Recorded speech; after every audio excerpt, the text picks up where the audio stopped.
All right, good evening, listeners. Welcome to Motley Crude, episode number 37. I'm Kevin. This evening with me, I've got returning guest host Danny. How you doing, man? Doing great as always. Awesome. And with us, we've also got Ryan. How are you doing? I'm doing great. How are you? Doing pretty good, pretty dandy here. So this evening, episode number 37, as I mentioned, we're going to be doing the second half of the new Arcane Journal, The War of Settra's Fury, and we're going to be talking about the Slayer host in this one. So yeah, without further ado, let's just move on to what's new in everybody's hobby. So yeah, let's kick it off. Pardon me, with Ryan this evening. Since last episode, I've mostly just been building like World War II building and painting World War II commando stuff for a game called Okay. 0200 Hours.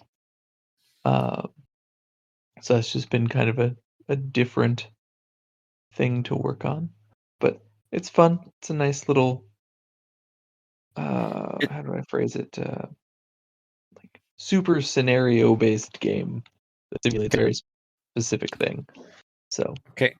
It's War Games Atlantic, right? That does the game or the models, anyways. it's the models are from War Games Atlantic. Ray for Now Games Okay. publishes the game. It's an XGW guy. Basically, the whole company is just him. So Okay. So it's one of those like mom and pop shop wargaming companies. Okay. Cool. All right. Anything else? no, that's really it. I've just been busy with Okay. life nonsense. How about you guys? Yeah. Let's go to Danny. So for myself, it's been a little while since I've been on. So a month or two ago, I signed up for the S-Bot in Toronto, one of Val Heffelfinger's events. Yeah. So to get that ready, I painted up quite a bit for my demon army. So I ended up getting 30 plague bearers painted up. I repainted Nice. one of my old plague bearers, or not plague bearers, soul grinders, that I had painted, I think, probably back in like 2015 or 2016. Way back in the day. So I repainted that, which I definitely shouldn't have because I wasted too much time on that. And then I Yeah. also end up painting up Cabanda, the good old big bloodthirster from 30k, to use as a Yeah. second bloodthirster, just because I had the Angrath model who's on a big 100 by 100 base. So kind of if I wanted a second bloodthirst on the list, I kind of wanted something equivalent size, and Cabanda is pretty much there. It's better scale, I think. He's not as just arms like Angrath is. Angrath is just, I feel Yeah. like, upper body muscles, almost like an orc Yeah. kind of Sure. Yeah. stature, versus the Yeah. man is like a better representation. It was a lot of fun to paint. I actually really enjoyed that. I gave myself like I think a week and a half to paint them, but luckily I have not been working the week leading up to the event, so I could spend quite a bit of time during the day just to paint. I Nice. also converted up a baggage train for the demon army, which for a while like kind of stumped me for a while because I didn't know what to do. Yeah. And going through my bits box, found an old realm gate, I think it's called, from Age of Sigmar. Yes. Yeah. So I just kind of Yeah. Those clipped are off. great. Yeah, it's actually a perfect model. So I ended up using that just as a baggage train, slapped it on the base, which worked perfectly. Kind of did a almost like an OSL effect from the portal for it. And then even used the leftover pieces from the train kit just for Ingrath's Cabanda's base, just to kind of build it up so he's standing on some ruins. So Okay. that worked out pretty good. Then actually went to S-Bot and had a pretty good time there. Had a lot of fun. Played good games. I will say this year the amount of hobby that people did there was like at another level. Just Yeah. amazing displays, people's armies. There was even someone who went and did like a paper craft army. So everything was like Okay. out of paper, colored paper. Like skin was one color piece of paper, and like just the amount of time to design all these little guys is pretty cool. Okay. Nice. But yeah, So and then what his entire army was like pieces of folded paper? yes, but like Okay. not just like, oh, this is a kind of a cutout of a person. It's like, no, I kind of did some bases, so their bases were the right size. They were like little shrubs. and then a little figure kind of poking out with a crossbow, and they'd all be different colors and like details be put on them. So it was actually pretty Okay. cool. I can throw some pictures up in our in the Motley Crew Discord just to show that Yeah. off. I saw a picture of it on Facebook one day, and then I was just playing. I think round one, I turn over, I see the army on the table. I'm like, oh my god, I've seen this army somewhere. So I thought Okay. it was So pretty so cool. it's not like it looks good. It's not like a poor hammer thing of like I make miniatures No, out no, of pieces. no. Okay. It's like Okay. it's still like taking the time to convert, Yeah. Okay. like to Okay. design all the models. It's not just like I cut out a square and then put a cardboard cutout of the picture of the model. Okay. Sure. Like yeah, Sure. Sure. they Okay. actually did a bunch of stuff to it. Okay. Cool. Um, so that was pretty cool. Like again, hobby was on another level. I was really impressed with like all the army's display boards. I felt like I needed to come back next year with a bigger display board and more festive, like get some dry ice going or something. Because like, I People think there's people some have people. dry ice No, that's something on their I've been board. thinking about doing for Okay. years. Okay. Like for Okay. like a chaos army, you have that like a mist kind of growing, like going, or like for a vampire counts army, you can have that little effect going, something like that. But like, Yeah. Yeah. on their bases, or not bases, but on their display board. But Okay. overall, I was pretty happy. Played demons for the weekend, and I think I finished 16th out of the 46 people signed up. So I was happy. It's an improvement from last year. I think last year I was at Yeah, like and it's 20 decent something. for demons.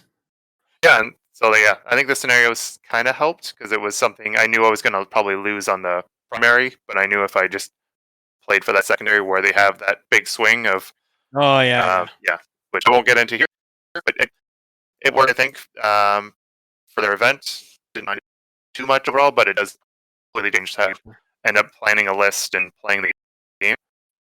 After that event, I came back and I wanted to play more Warhammer, which I don't know always happens. Doesn't always happen, but I've been on like a lull of playing games. So now, Okay.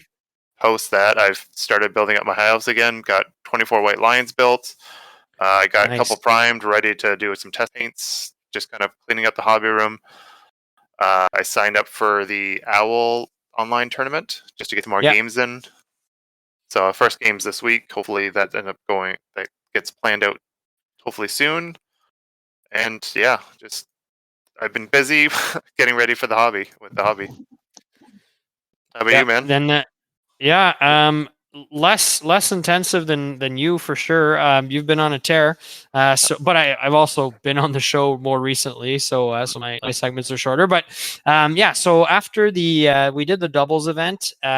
We spoke about that last episode, and then it sort of kicked off my hobby mojo again a little bit. So I started building some more marauders, like the converted marauder berserkers that I Oh, have nice. for my wolves of the sea. And then thankfully they dropped. It was totally before they dropped the news that there's going to be a Norska book, and I was building basically Norska, and I was like, oh well, this is incredibly fortuitous, and so yeah, so I'm pretty pumped for that. But we'll talk about the news in a few minutes because there's a lot. And I only played a single game since our last show. That was into Tomb Kings, which was a pretty yeah, it was a draw actually, so it was very closely fought battle. I thought about joining the OWL league, but I don't know if you remember, Danny. We were in the same chat there, and we found Yeah, out like 3 hours before the deadline was due. yeah, And then when I realized they weren't using the Renegade pack, and it was like a 2,500 point list, like it was a yeah. radical shift from sort of what I was doing.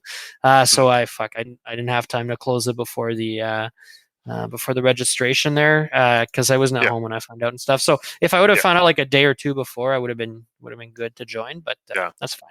Yeah, the 2,500 points is a big change. I also like quickly made my list a little bit bigger, which was just I'm gonna spend more points on my characters and beef up a Yeah, yeah, couple units because I'm like I don't know what to do.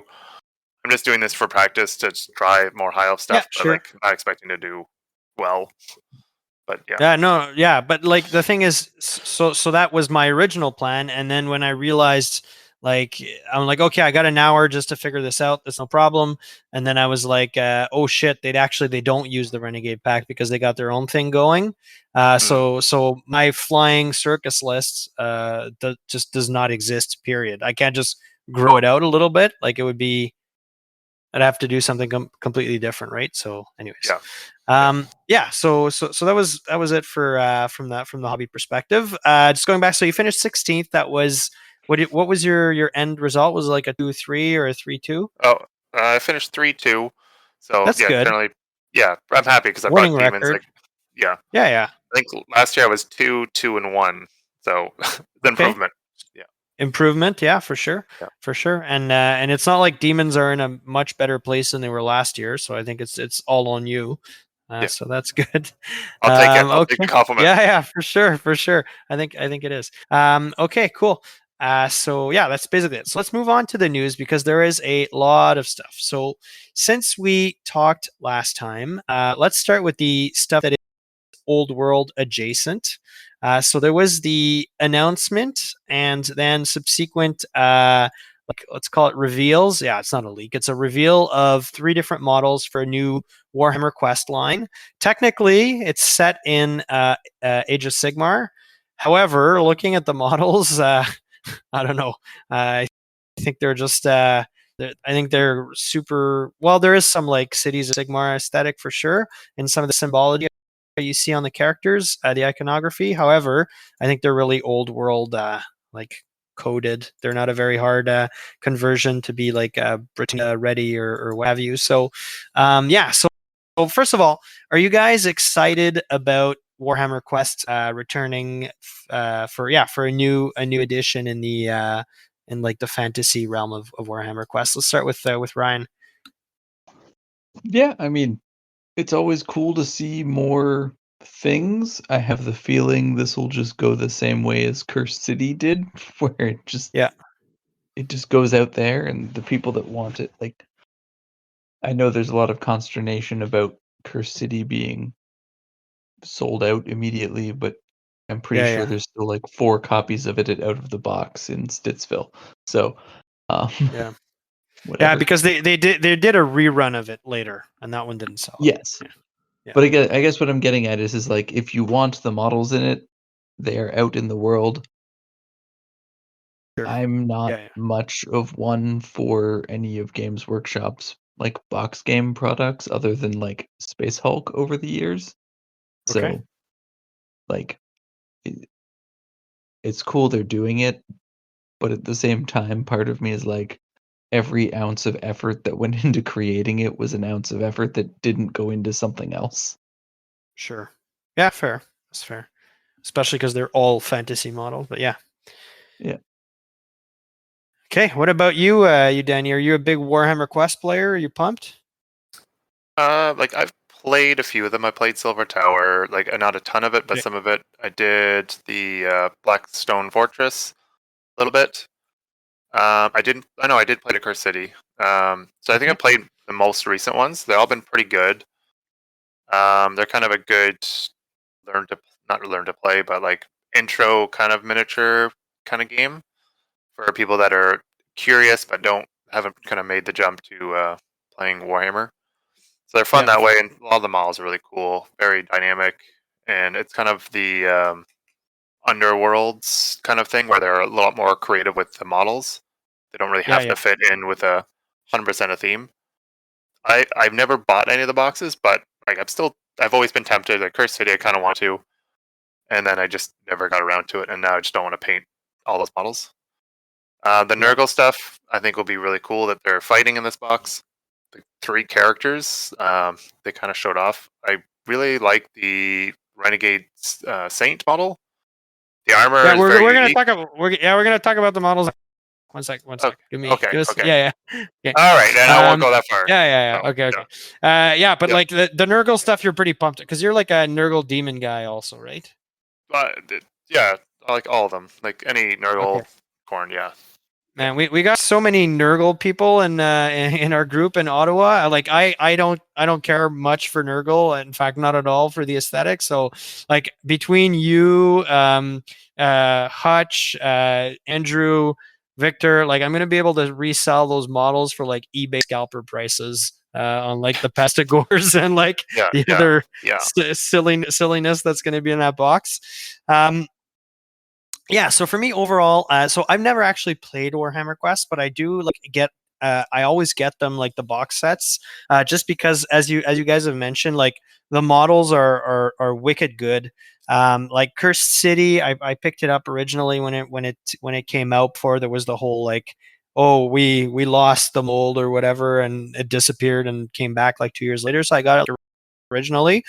There's some wildly good sculpts in there. Like I forget what the Lady Knight is called, but she's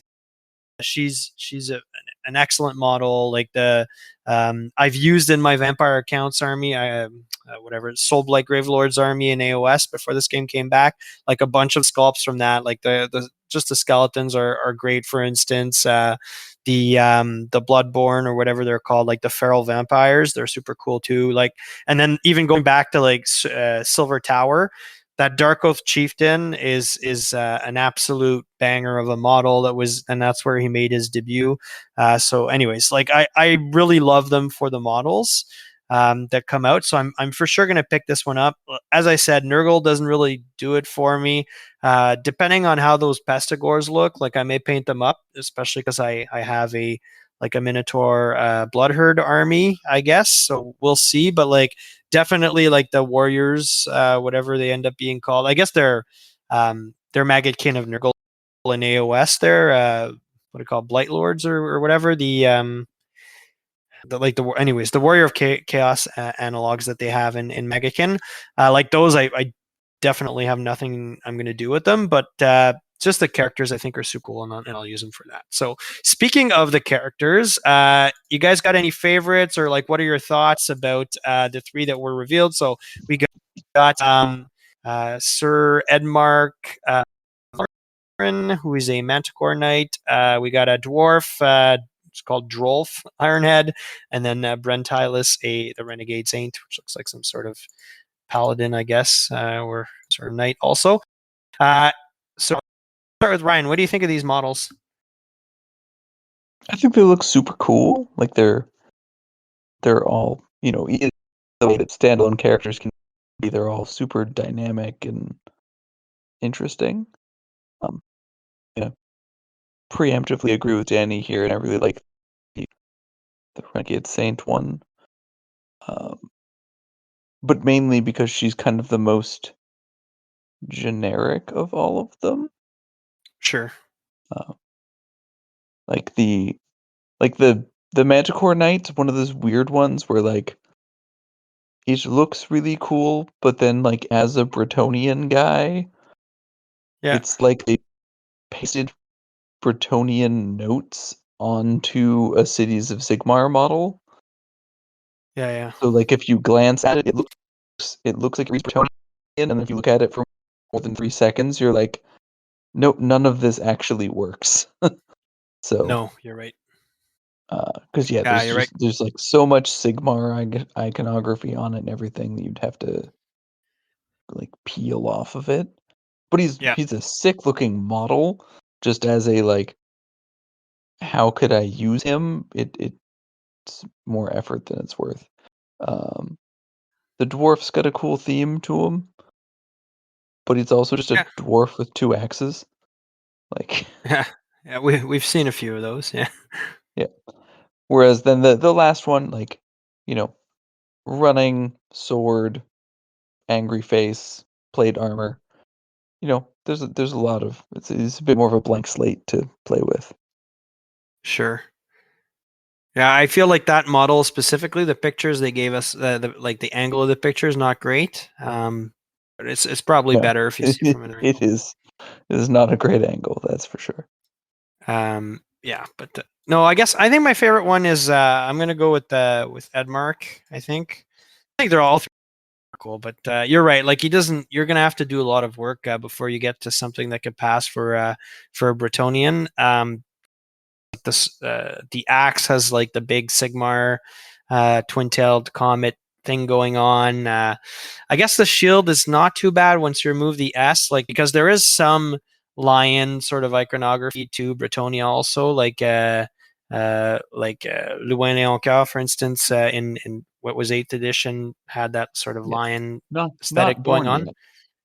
Yeah, no, but I don't know if it. So my point is, it's not like it comes out of nowhere, right? Like it's not like Oh yeah, yeah. like And there even is like, some history. Yeah. even I guess the cop out here is if you were to take that same model and use it in like a Renegade Grounds context, Oh yeah, yeah. like Oh, you that's a could be really a good idea. Bretonian knight that's adopted the worship of Sigmar, which is why he's abandoned the lady and is exiled or whatever. Sure, Like sure. you can make it work. Yeah, some dude that found plate armor in You just stole everything. exactly. Yeah. So no, yeah, and the dwarf, like I think he'll be great in in a unit of rangers. Yeah, just dwarf with 2 axes. And then the renegade saint, like I think she's okay, but I want to see her from a different angle before I sort of commit to that.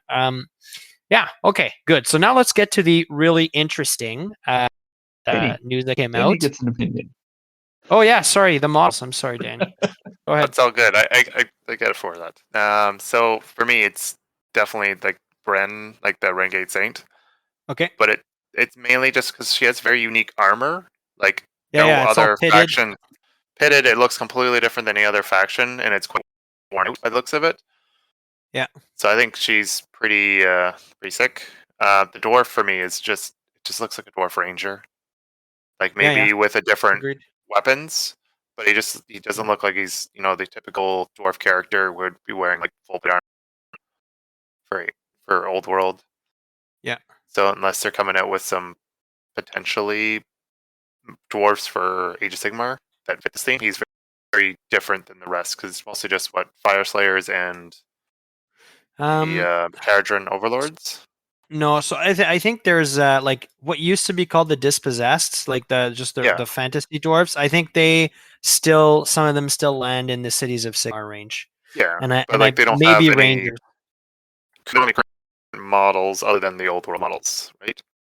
That's correct. Like it's all Yeah, the old world models. Yeah. yeah. So it'd be nice if maybe they get some new models for that range to expand the cities of Sigmar, or have Sure. a dispossessed. But Imagine if imagine how our dwarf players in Old World would feel if they suddenly went and redid a dwarf range, but it was for AOS and they put it I in mean, that's Cities of pretty Sigmar. much what they did for Vampire um counts.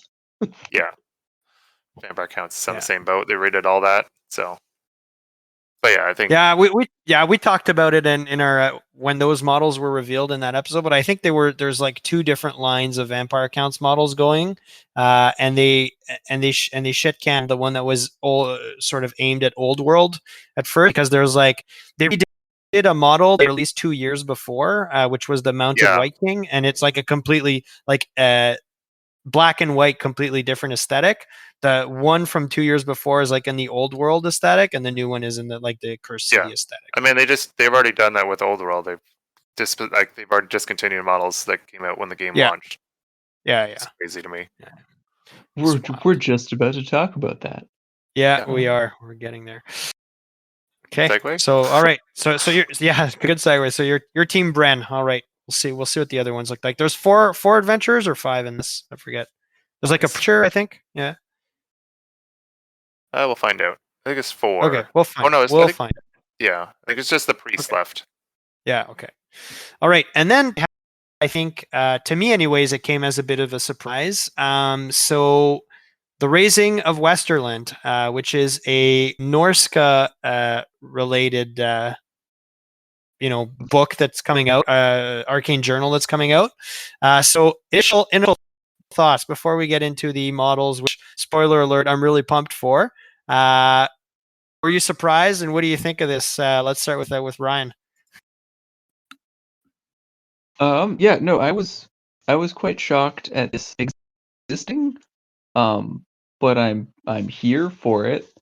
Yeah. I like because I had bought a bunch of Dark Oath to try and use as Marauders, and like they rank up like shit, and Yeah. they don't visually kind of work with the rest of the chaos warrior stuff, whereas like these guys look like junior chaos warriors.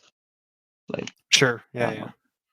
so anyway, it's I'm excited for it, but yeah, I was definitely not expecting just of the blue new Viking-esque Marauder models. Yeah. Okay. Danny, what do you think?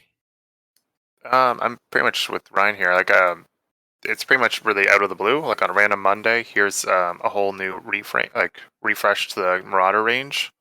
Yeah. Which is a nice surprise, and it kind of gives me hope for some of the old models that have been, you know, some of the older models Yep. that are in the old world, such as the skeletons for Tomb Kings or High Elf Spearmen and Archers. Like all these units that are from like Yeah. pretty much 19 2000 or millimeter. 90s. Yeah. So if they replace the Marauders, maybe there's hope for some of the other stuff. And if this is on a Monday, and there's probably a lot more exciting things to come. So I'm Fair. excited. Yeah. You? Yeah. I was surprised when it came out and super happy. Also, like, I think famously am pumped about Wolves of the Sea as like just an aesthetic. I enjoy the army also. I took it out to the last event that we played, and I've really been excited for a Norska faction. So I'm hoping that this one is a little bit like the Renegade Crowns in that it's an unaffiliated army of infamy that's not tied to Warriors of Chaos and sort of exists on the side of it and draws some units and inspiration from it, and it has a bunch of new units in it. That would be for me like the perfect sort of situation. I guess we can talk about what we think is in there in terms of rules and units and stuff after, but let's talk about the models first. So yeah, I'm going to kick off. I think the models are absolutely amazing. I love them. I think they're great. I think the cavalry is really good, like the Marauder Horsemen.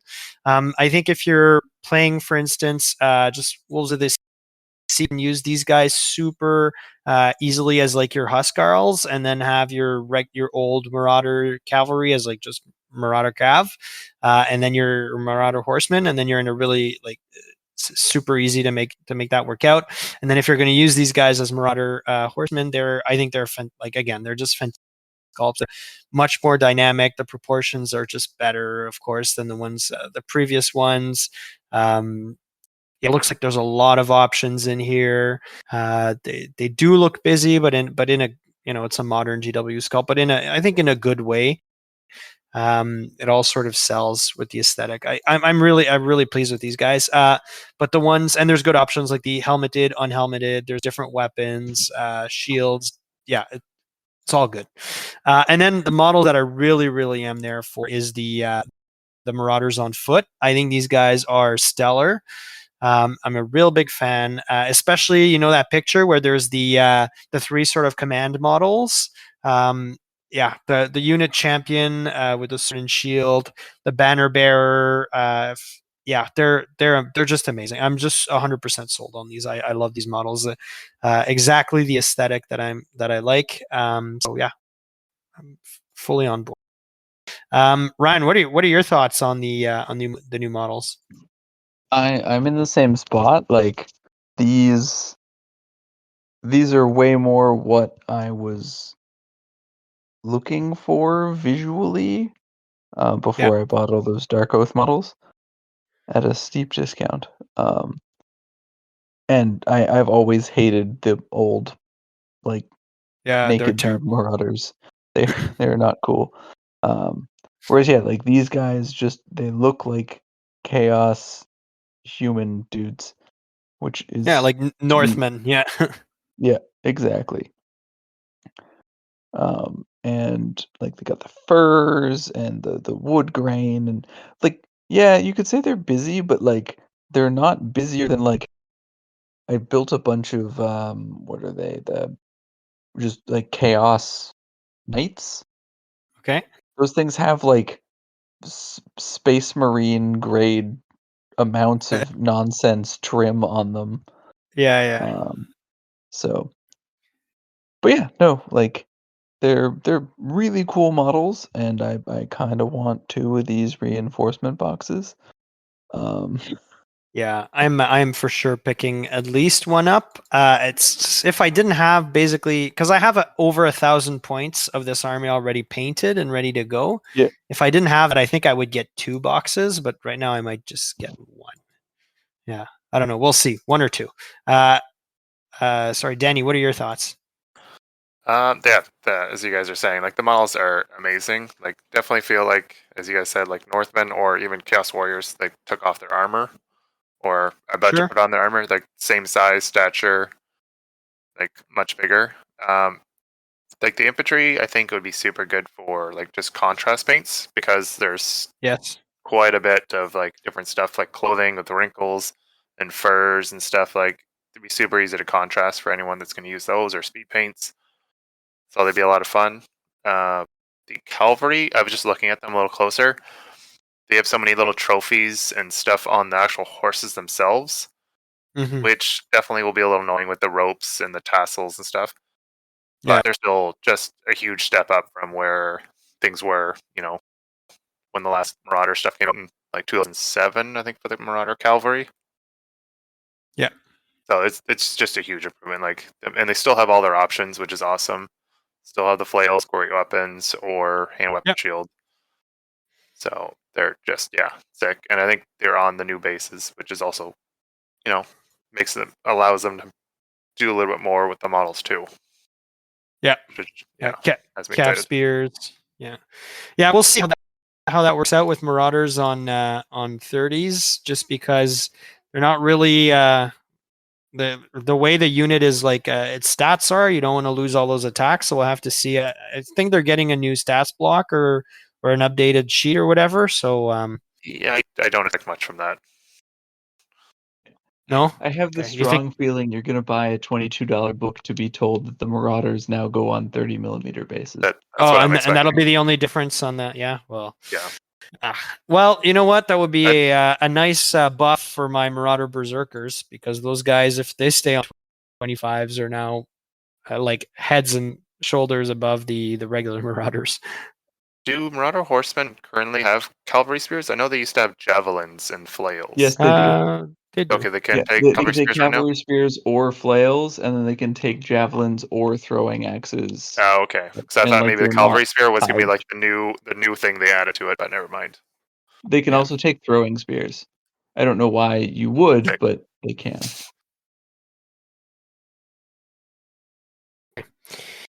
Yeah. Good. And then okay, so we talked about the models. What do you guys think is going to be in that book aside from well, these two are technically already exist. I mean, they'll change the base size maybe on the Marauder, but like something else is going in that arcane journal.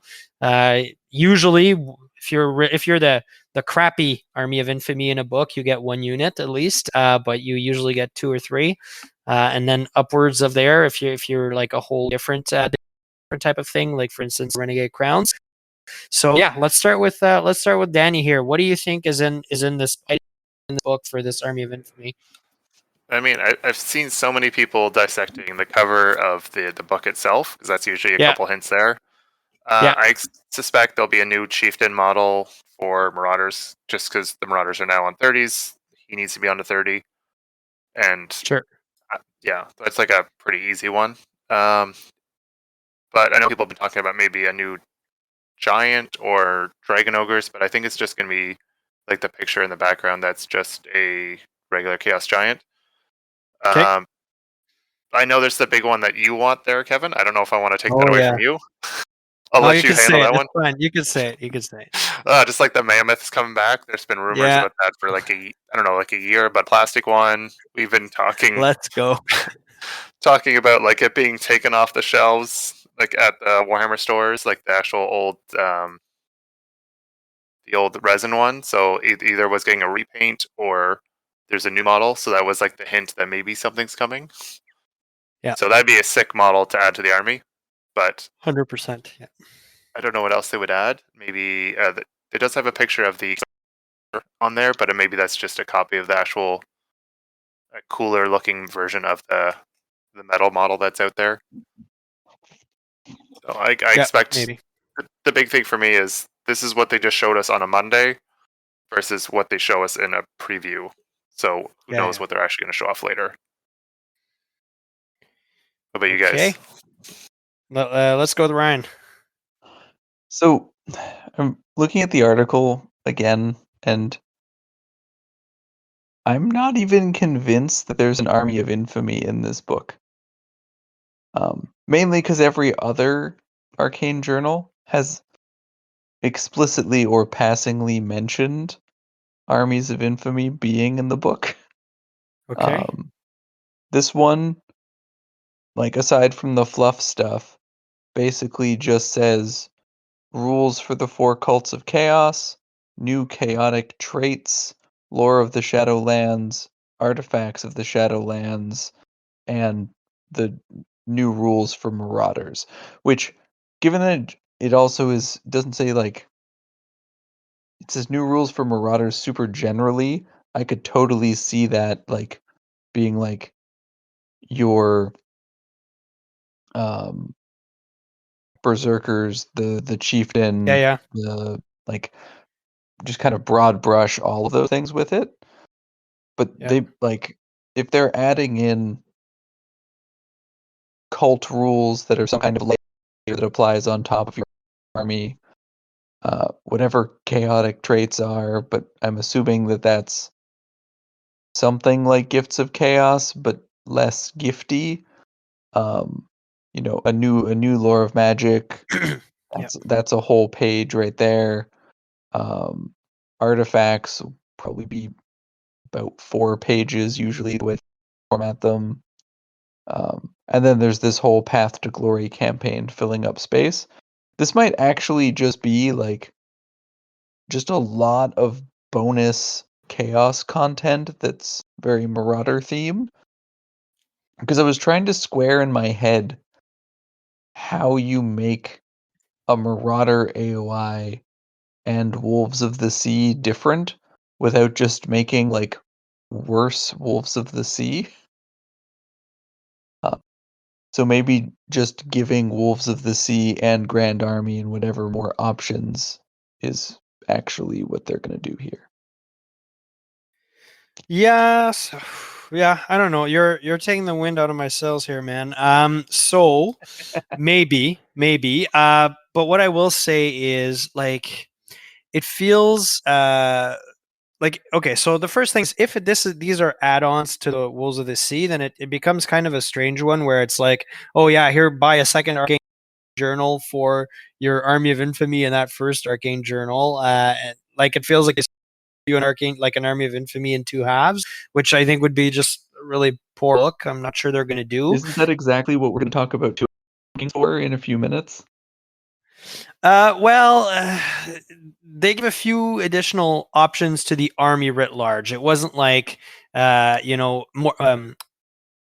mortuary cults gets Yeah, some add-ons here, right? No, I no, did they're say called that. Grand Army and Wolves of the Sea, Yeah, sure, but sure. But so that my next point was that like the Grand Army is so I don't think it's going to be just Wolves of the Sea for that reason. And then the Grand Army getting a bunch of Norse stuff and then saying, "Here you go, this is your Norse themed army." Kind of feels weird also because it's not because hey, it's your army with Chaos Chosen, Chaos Warriors, and then you also got a mark you can put on your Marauders, which may very well happen.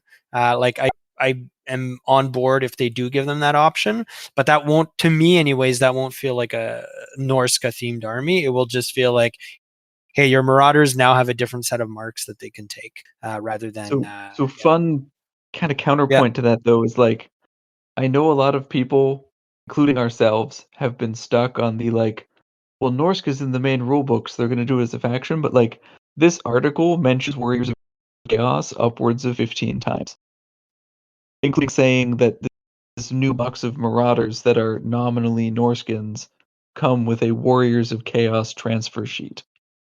yeah, yeah. Um, like, I feel like Norska is going to be a thematic lore bit to it, but I don't think it's going to be a mechanically separate entity from Warriors of Chaos. Sure. I mean, it's possible. Not to At be this a point, wet I don't know. blanket, Yeah, but yeah, I don't know. At this point, I don't know. Like there is a track record of separating them for sure. They have and Warhammer. They're absolutely different factions with different rosters, that kind of stuff. In definitely Age of Sin, heading with the Dark Oath. Even places like Blood Bowl, they have their different teams, and more they have their different war bands. So, yeah, I mean, yeah, like it's not impossible. I think both are absolutely possible. And given that you're right, they did that article speaks about Warriors of Chaos and not Norska. I guess we'll have to see, but yeah, yeah. So I mean, either way, I'm buying 2 boxes of these models. So yeah, they're great models. Okay, so and then what I think is going to be in that box. So in that book, sorry, I think it's an Army of Infamy that is similar to Renegade Crowns, in that it's not tied to Warriors of Chaos, but it draws a lot of units from the Warriors of Chaos list. So I think it's going to draw from everything that is in the Wolves of the Sea list, and then add some more to it and remove some more from it. For instance, the second shows up in the artwork there, Danny. But remove the dragon, remove like your Chaos Lord and all those kinds of characters, all your options to take Chaos Warriors and stuff, and then add stuff like I want to see Famir come back. I know they somehow their lore is too is not 2025 proof enough to come back. But I mean, if you've read the lore about how Beastman or Skaven breed, I don't think it's much different, frankly. But anyways, there's so female Famir, Beastmen now. It's fine. yeah. Oh, yeah. Good. They change. Yeah, exactly. And then mammoths. I think I definitely want to see a mammoth. That would be a massive win. I'd love to see that model. So that'd be great. Yeah, and then maybe some new. I don't know. There's a lot of trolls featured on the back of um, the back of the artwork there. So maybe like some actual usable chaos trolls that don't look garbage would be good. So yeah, I'm gonna stop there for now. I'm excited that there's one thing I will say is it seems positive. There's an art to me. It seems like if there's a lot of magic and if there's a bunch of new magic items, there's probably an Army of Infamy tied to that, especially with the lore of magic, because that's how they've always introduced them. So yeah, we'll see. Okay, so enough talk about news. I think we're gonna know. Like, do you guys think preview that's coming up in 7 days or 8 days? This is what they're going to be talking about. What's in this book on the old side? Nope, I think they'll do the next thing. Oh yeah. Okay. What about you, Danny? I feel like they could show off just like something else from this book. 'Cause, like, I like to go in with low expectations, just for them to Sure. maybe add more to this. Maybe there's some other kit coming for us, even if it's just a re-release of something that's old. They'll show it off like it's brand new. That's my expectations. Okay. Uh, all right. Some real low expectations. What do you think the next thing is, Ryan? I mean, I've seen 2 different things floating around, and just sorry to backtrack on substantiating my aggressive claim. All of their preview shows have shown off 99% like stuff that was not related to other previews. So even when we got all the high elf stuff, they had like teased Kralmaw, and they're like, and here's Kralmaw. Showed nothing else about beastmen, and then we're like, and also high elves. Mm-hmm. So given that they showed us this already, unless they have like a massive additional wave of Marauder themes stuff they're gonna show us, which then why show this off? I have Yeah. the feeling maybe that third Cathay Arcane Journal with like the crossbowmen and handgunners and crane gunners and longma cavalry might materialize.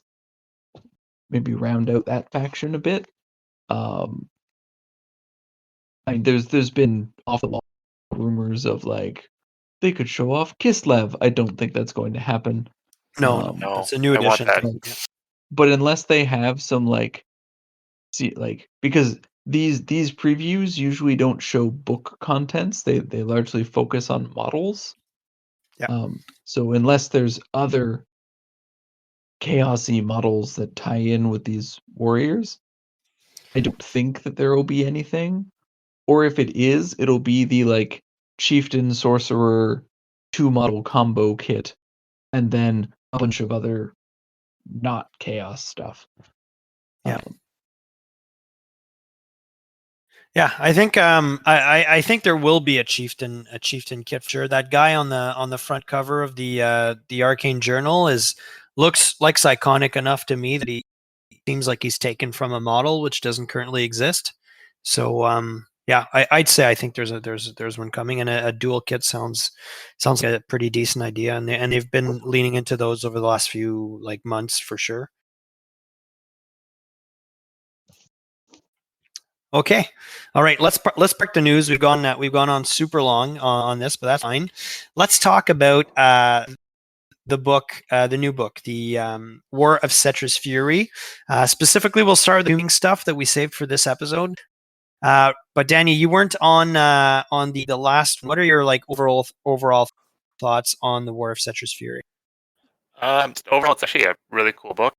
Like, just for the amount of different things in it, because it's kind of you have you have the Tomb Kings, you have the Dwarf list, but then you have like the Renegade's Crown, which is you can kind of use whatever you have from other Yep. armies. Maybe you have like 2 small armies, mix them together, kind of create a new army, which is kind of Yep. cool. And then you also have the Battle March rules. They're pretty quick and simple, but I mean they're for smaller games. So I think Mm-hmm. just overall, it's like a good book. I feel like some of the other books have been pretty lacking, where it's just like it's either you actually need it for your army or it's like a nothing. I think it was the last book with the Yeah. The one for Cathay.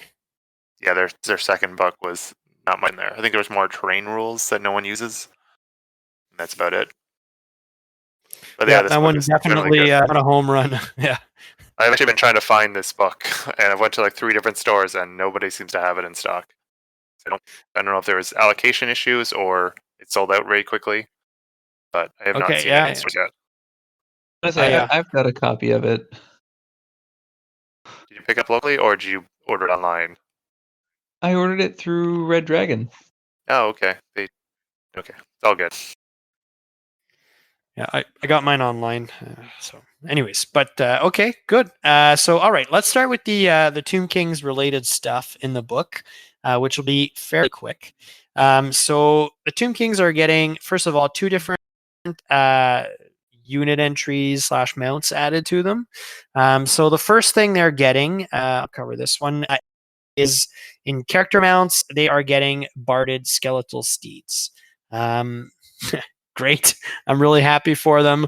It's a horse. It's a skeletal steed that gives you +1 to your armor, same as every other faction. It comes in at 16 points. There's not a ton to say to pontificate about with this one.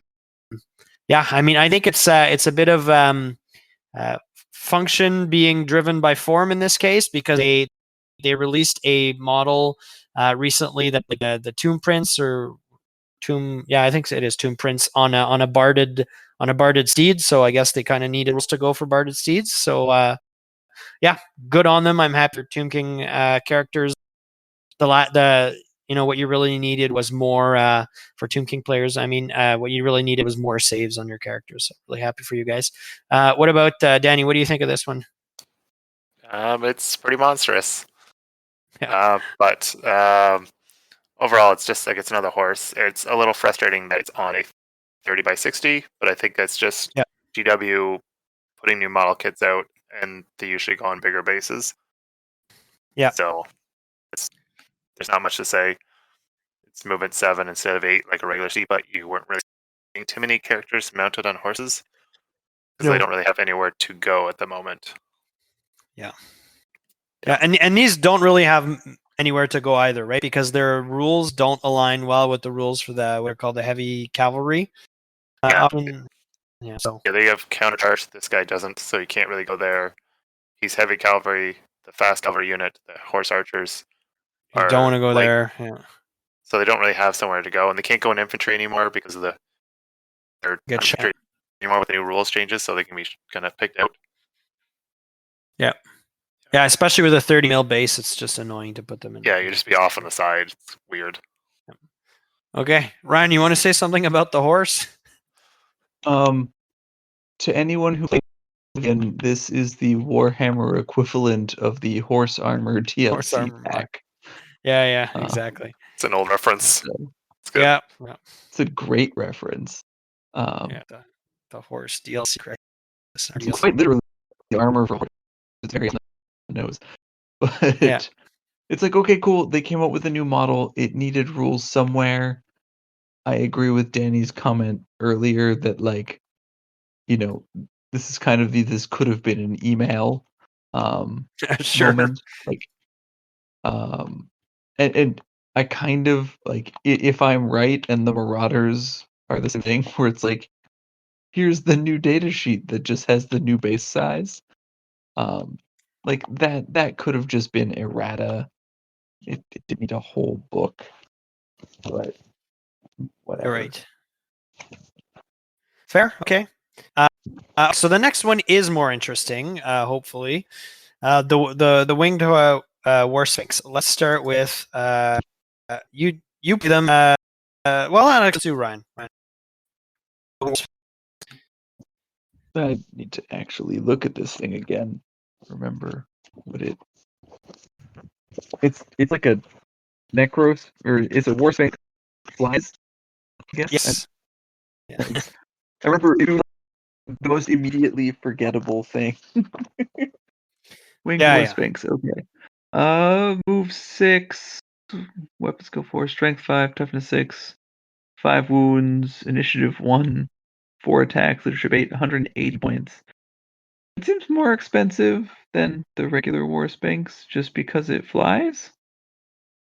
Yeah, it's Correct me if 30 I'm extra wrong, like, points, right? does it Yep, have 30 any extra points. other ability? It gains countercharge. It's the first monster I think that really countercharge. No, that was the Hippogriff. I see those all the time. Hey Yes. now, you need to just come to my basement and fight me more. But anyway, yeah, okay, it's cool. Like it's a countercharging flying monster that costs too many points. Yeah, okay, whatever. It's a third way you can build a model kit from a few years ago. I don't hate that the option exists. I just hate that it doesn't seem to have a point. Agreed. What do you guys think? Yeah. Danny, what do you think of this guy? It's cool there's another option, but I think I was mentioning before, I feel like this could have been a PDF for PDF Online. But it also kind of reminds me during Age of Sigmar when they took the Vargolf and Crypt Ghoul set, I think that's what it is.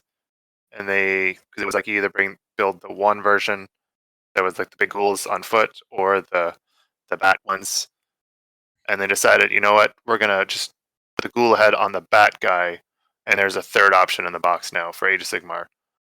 This kind of feels like that, where it's what else can we build with the same kit to make another unit?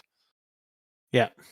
But it feels like it's poorly executed because 180 points, it's 15 points less than the Necro Sphinx, and worse in a lot of ways. Yeah, that's for me. That's its main issue, is that it exists in a world where the Necrosphinx exists. Famously, I'm a bit of a Necrosphinx hater, but even I can say that the Necrosphinx is like head and shoulders above this guy. Like, he loses all the good attacks out of the Necrosphinx for like points less. He loses a pip of strength also because the Necrosphinx is 6. Yeah, there's not much redeeming him here. I mean, like 180 points for 5 wounds on a 5+6+ is on a large target too, is rough for sure. In terms of defensive stats there. And then like when he does, like, yeah, he does have counter charge, but you're getting a ton out of this guy offensively either in terms of output. So yeah, you get your charge off, but he's initiative 1-2. So sorry, whoever charged him is probably still going first.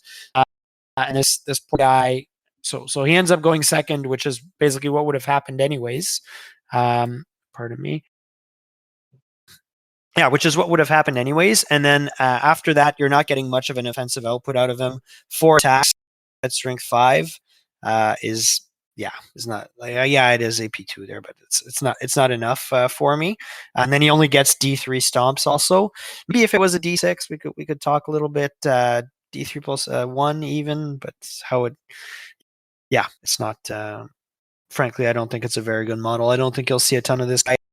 Again, just because spend the extra 15 points and just put an Necrosphinx in if that's what you want to do. I guess maybe there's a world where you could have like a flying circus list where you load up on these guys and you load up on Necrosphinxes and you load up on Necrolith Bone Dragons, and then you're having a field day. Maybe, I guess. But They're still fighting for the same rare slot, so I came in. Oh yeah, you're right. Yeah, you're right.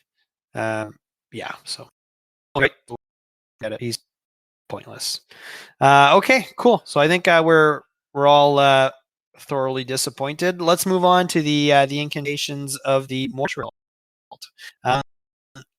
Denny, can you run us over how the system works overall?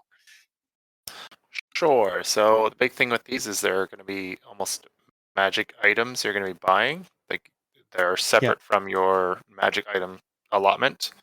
High Priest can purchase 3, Mortuary Priest can buy 2, and then your Necrotex and Arc Necrotex can buy 1. And they're bounce spells, but instead of casting them, you just take a leadership using your own leadership.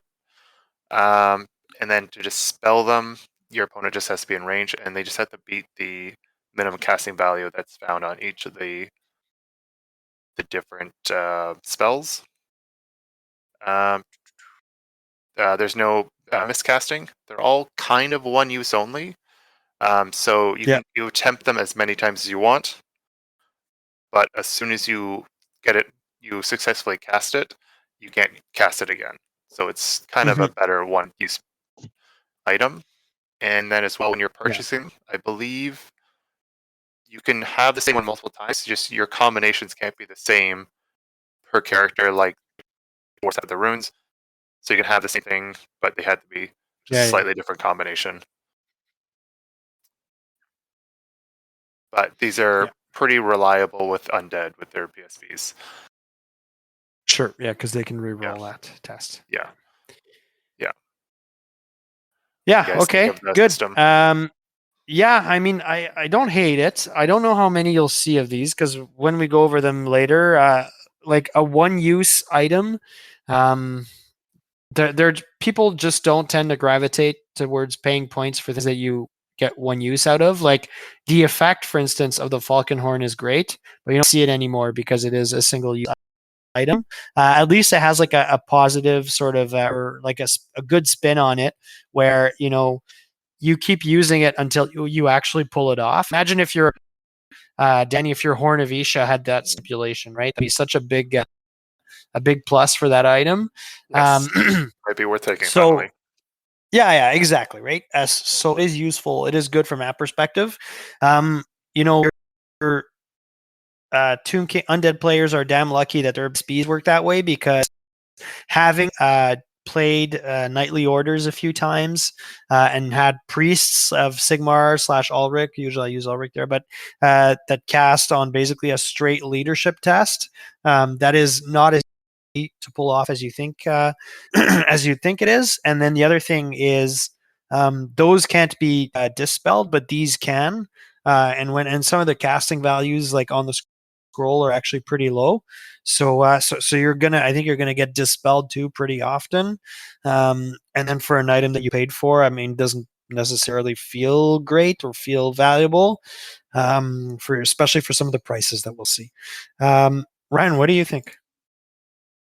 I think you hit most of it. Like they are a neat addition that I feel like to make them balanced. I think GW showed an aggressive amount of restraint to the Yeah. point where they're bordering on irrelevant, which is like kind of a weirdly common theme with all of the Tomb King stuff in a book named after Settra.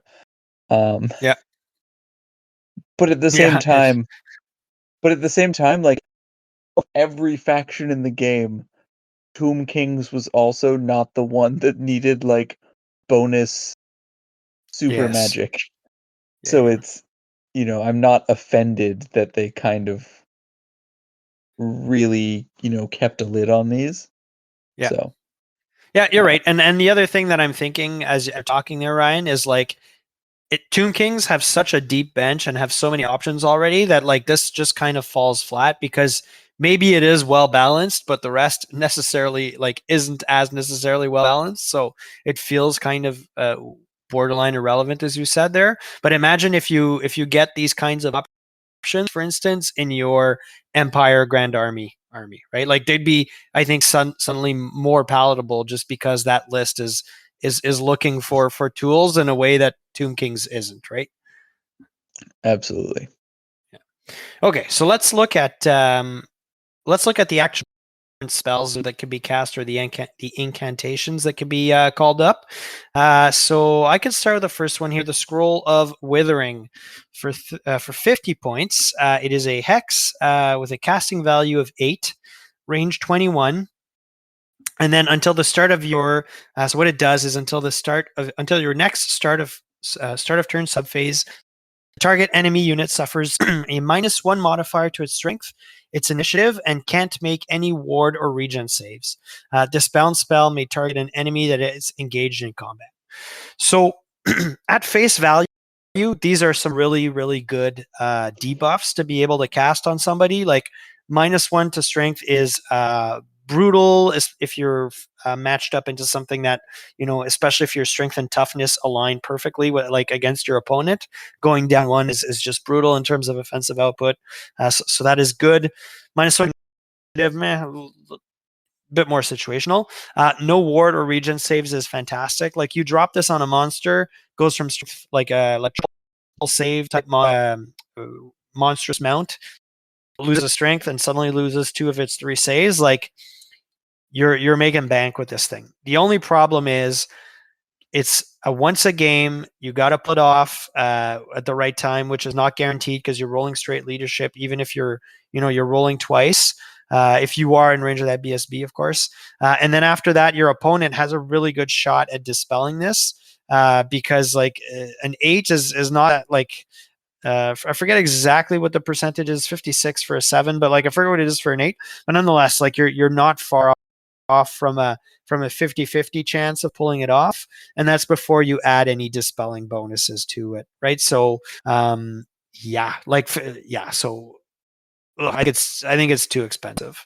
It's a bit like the Falcon Horn, right? It's a great effect, but it's 50 points. It's 40 for the Falcon Horn there, but like 50 points is a lot. Danny, what do you think of this one? As you said, like it's pretty good to like if you can target a Chaos Dragon or something that's like a big character that's got triple saves, get its ward or regen saves off, and then just blast it with some Shopti, because then it's probably gonna take quite a bit of hit. But 50 points is pretty hard, and but it does have at least a decent range. But at most, you might see one of these in someone's list, but that's a lot of points. Yeah. Yeah. So Yeah. I guess like the fundamental issue is like it's a lot of points to put into something that will not work out most games. yeah, Right? like you do need to beat the casting value, so you still need to roll it, get a 9. No. I mean, like you may end up like you'll probably end up using it, but the point is like Yeah. setting up the perfect shot where it's like a chaos or whatever you got to get rid of. Like that's Yeah. not happening every game. No, and like also it's a hex, so they could Yeah. just make sure at the end of the turn they're just not within 21 inches, so they can't hex you. Yeah. But I guess if you're Exactly. doing that, then your dragon's not doing much. But still, Sure. Yeah. Okay. So not much. What do you think, Ryan? Yeah, you guys covered it. Like, it's a neat spell. Not gonna take it for 50 points. And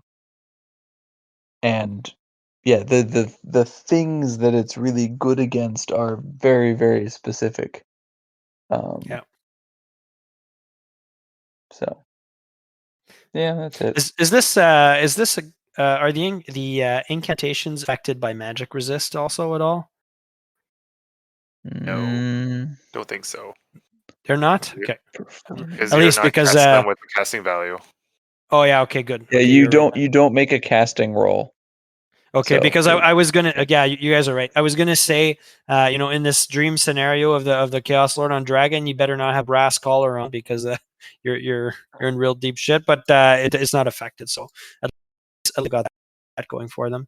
All right, let's do the scroll of summoning next. Let's do Ryan. cool. So this one's 45 points. It's an enchantment, casting value 8, range 21 again. Target friendly unit regains D3 lost wounds, and until your next start turn subphase improves the armor value of its regeneration save by 1. So this one's kind of cool. You already have so many ways to like regenerate stuff, but Yeah, I guess if you were having like a backline hierophant behind like Cleary's giant nonsense brick or something, sure. like it's not the worst thing in the world, but again, single use 45 points, big investment, but like I guess like if you were just to slap it on like a mortuary priest or a necrotech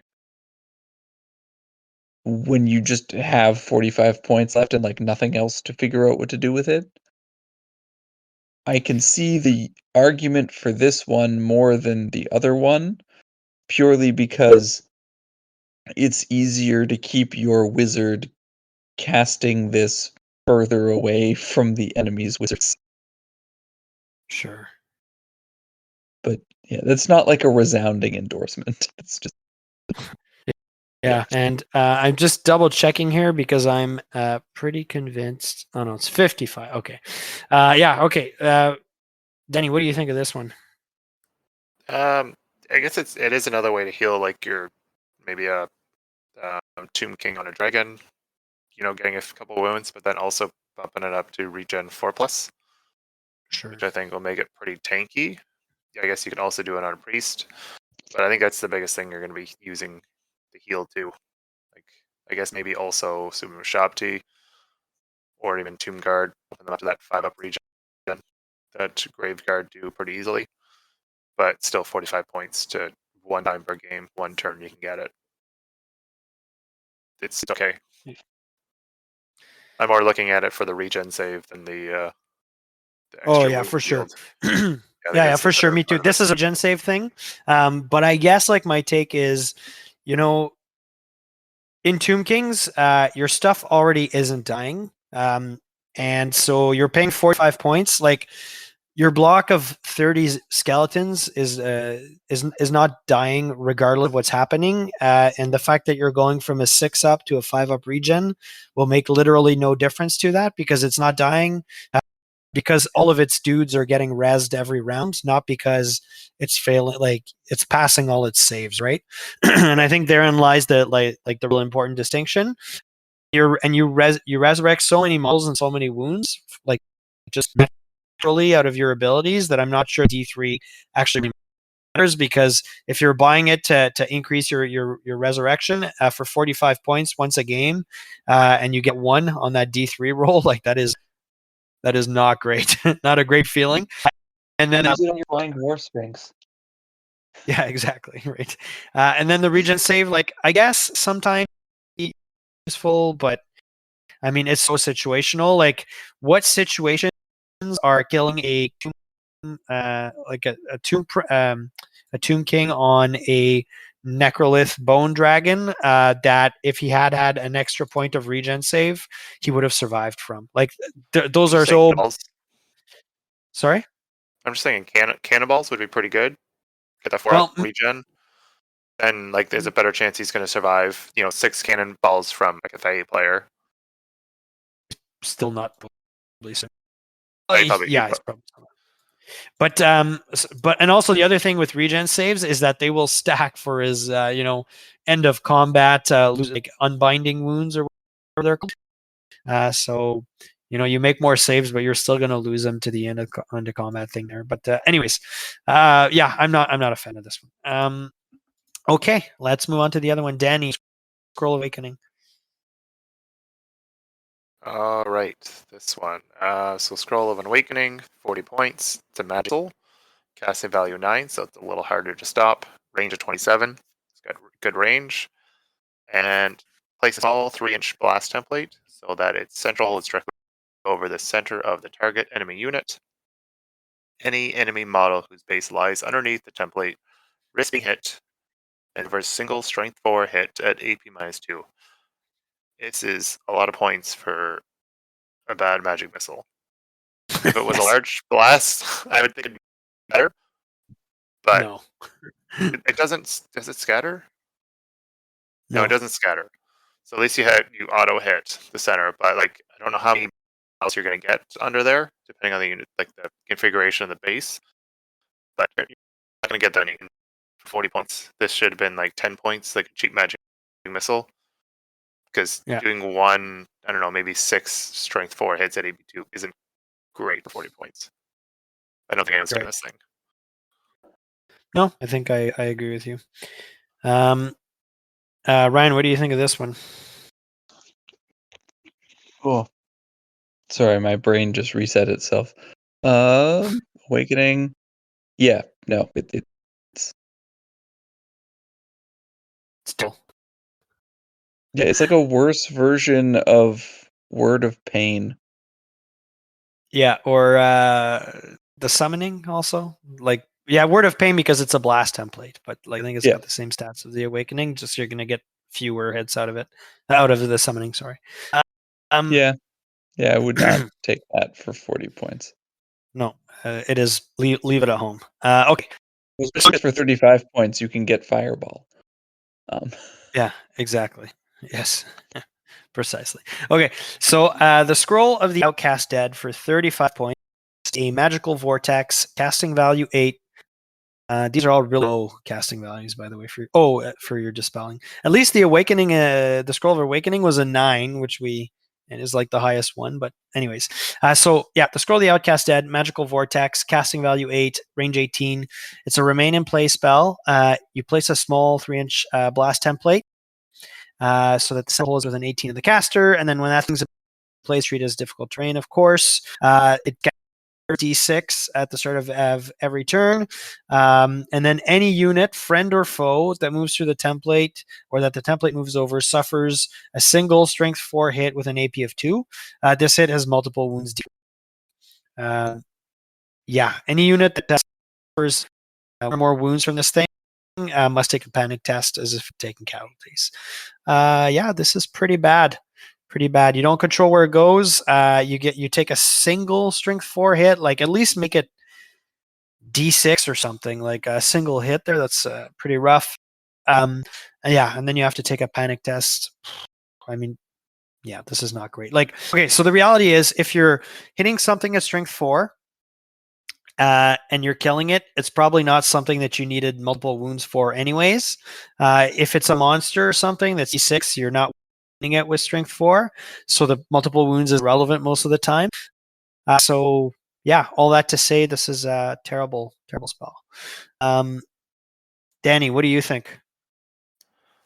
For me, as you guys were saying, like I don't see it being brought in. Just 35 points again for another magical vortex that you can't control. Like I don't see it, and it also hurts your own stuff. Like it'd be nice if it only affected your enemy. That'd be like a targeting factor, but no.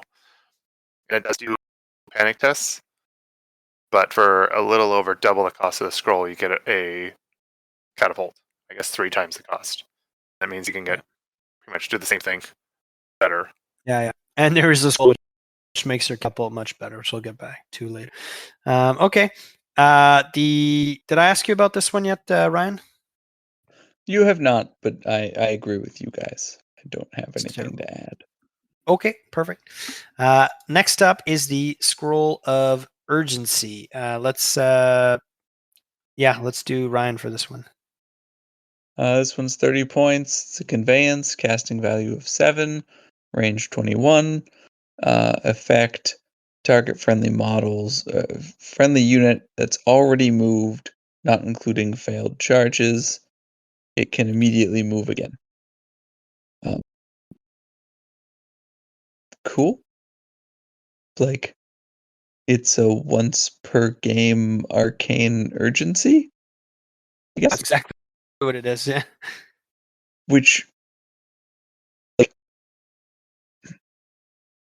yeah, it's not like, again, it's not the worst thing in the world, and I feel like if they made like a ring of arcane urgency for Empire or something, it would probably cost 30 points. But yeah, like, but it's just there's already so many ways to just make your undead Reserve weirdly move. Yeah. mobile Yeah. anyway. um, Yeah. But like that spell you I can pick I for wouldn't free, not right? take it. Like, this is probably the first one I would consider taking. Yeah. Uh, Yeah. I think it's. but yeah, it's definitely not like a you need this in your army, but I can certainly see the utility of it. So Yeah.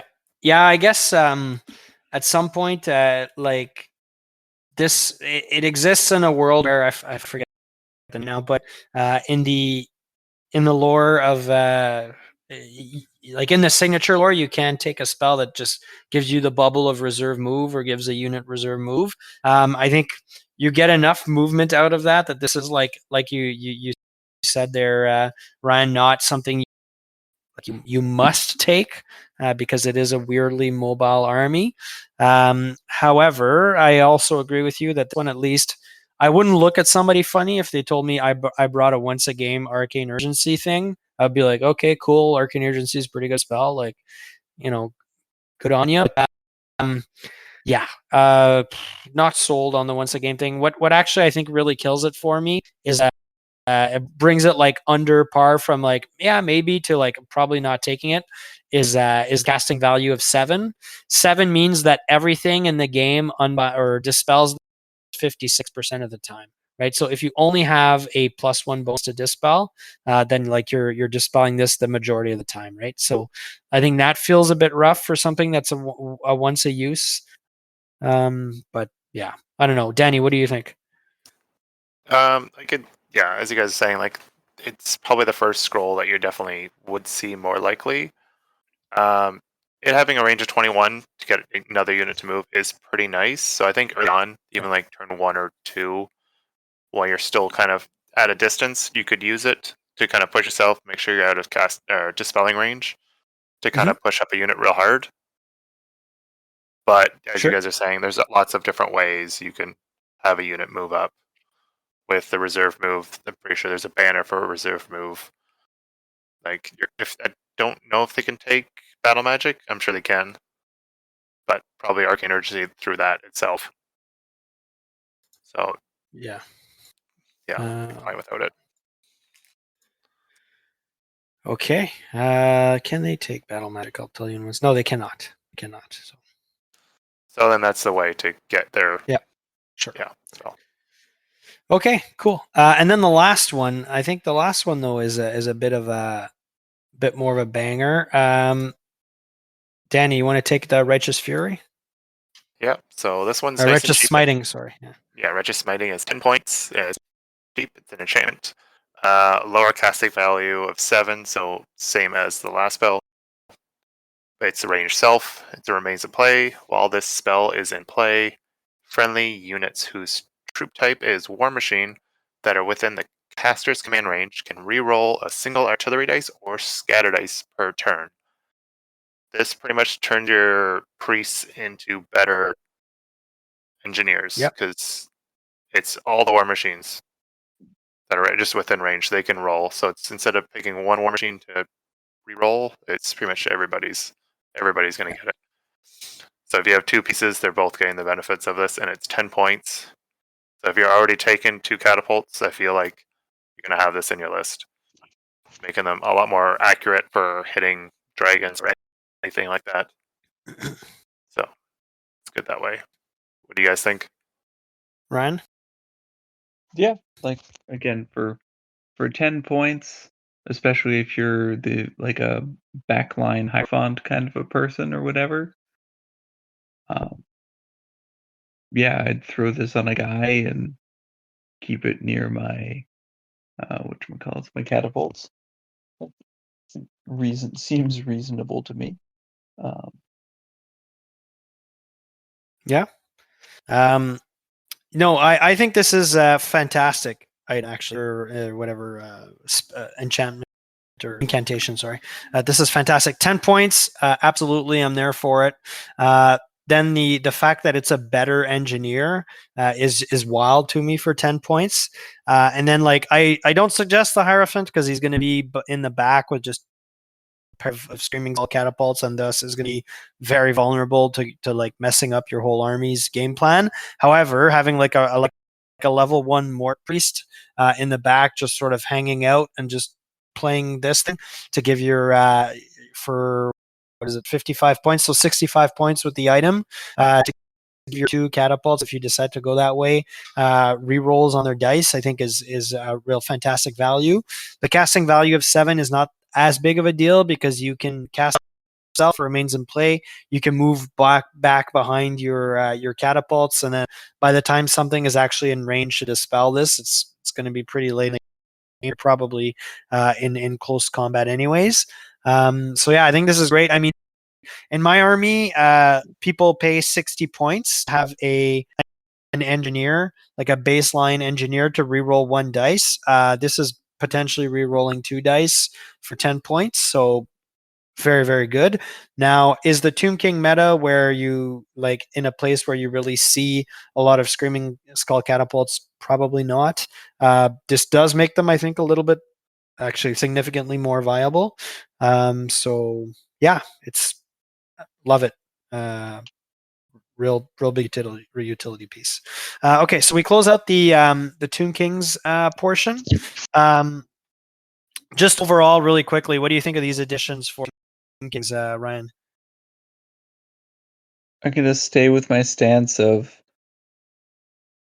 it's almost Borderline completely irrelevant. neutral, but like Yeah. that's and I'm trying to phrase this where it's not a bad thing. Like the fact that it's neutral is actually not a problem for me, and I'm not a Tomb King player, so I'm just not excited about any of it. Um, but yeah, it's just it adds options that don't make your army worse. They don't make it appreciably better. It just adds options, Sure. which I'm fine with.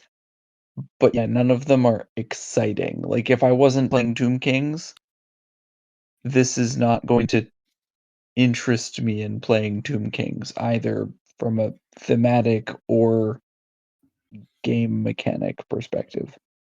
Yep, you're right. Danny?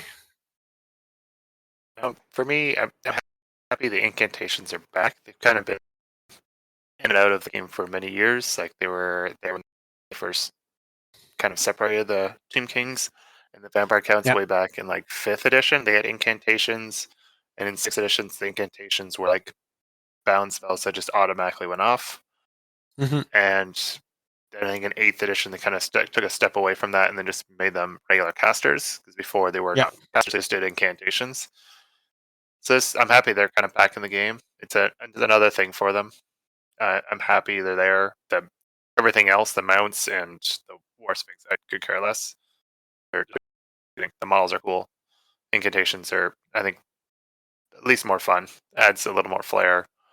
More, I guess, changes up how Tomb King players might play their armies, but not necessarily. I Yeah, guess kind not of the same. necessarily. It's like neutral. Like I know a lot of these are kind of the magic missiles aren't great.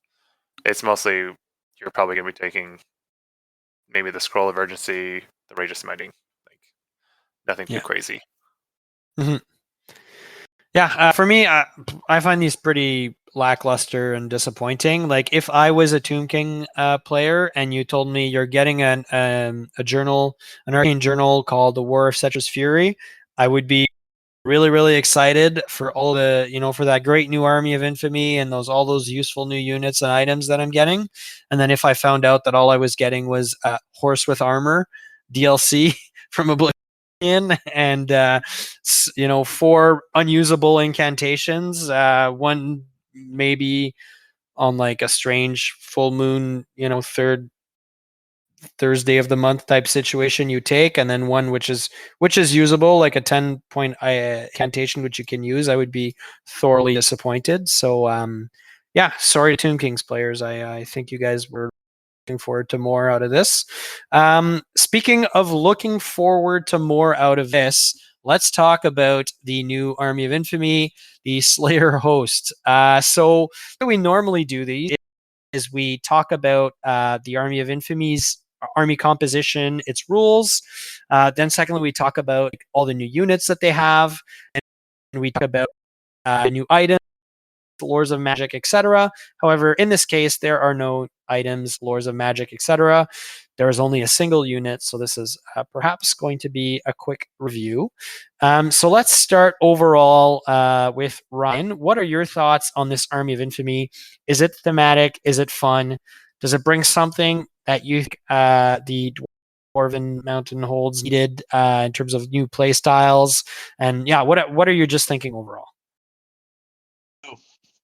I think this is one of the most thematic armies that they've ever introduced to this game.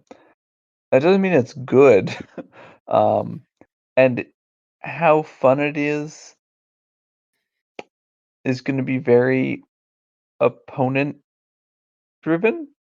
Like Sure. having played into the like proto version of an all Slayer army at Espot last year, like it can be a very sloggy, boring game. Just because it's a bunch of unbreakable stuff. That's not very durable. But anyway, it's here or there. But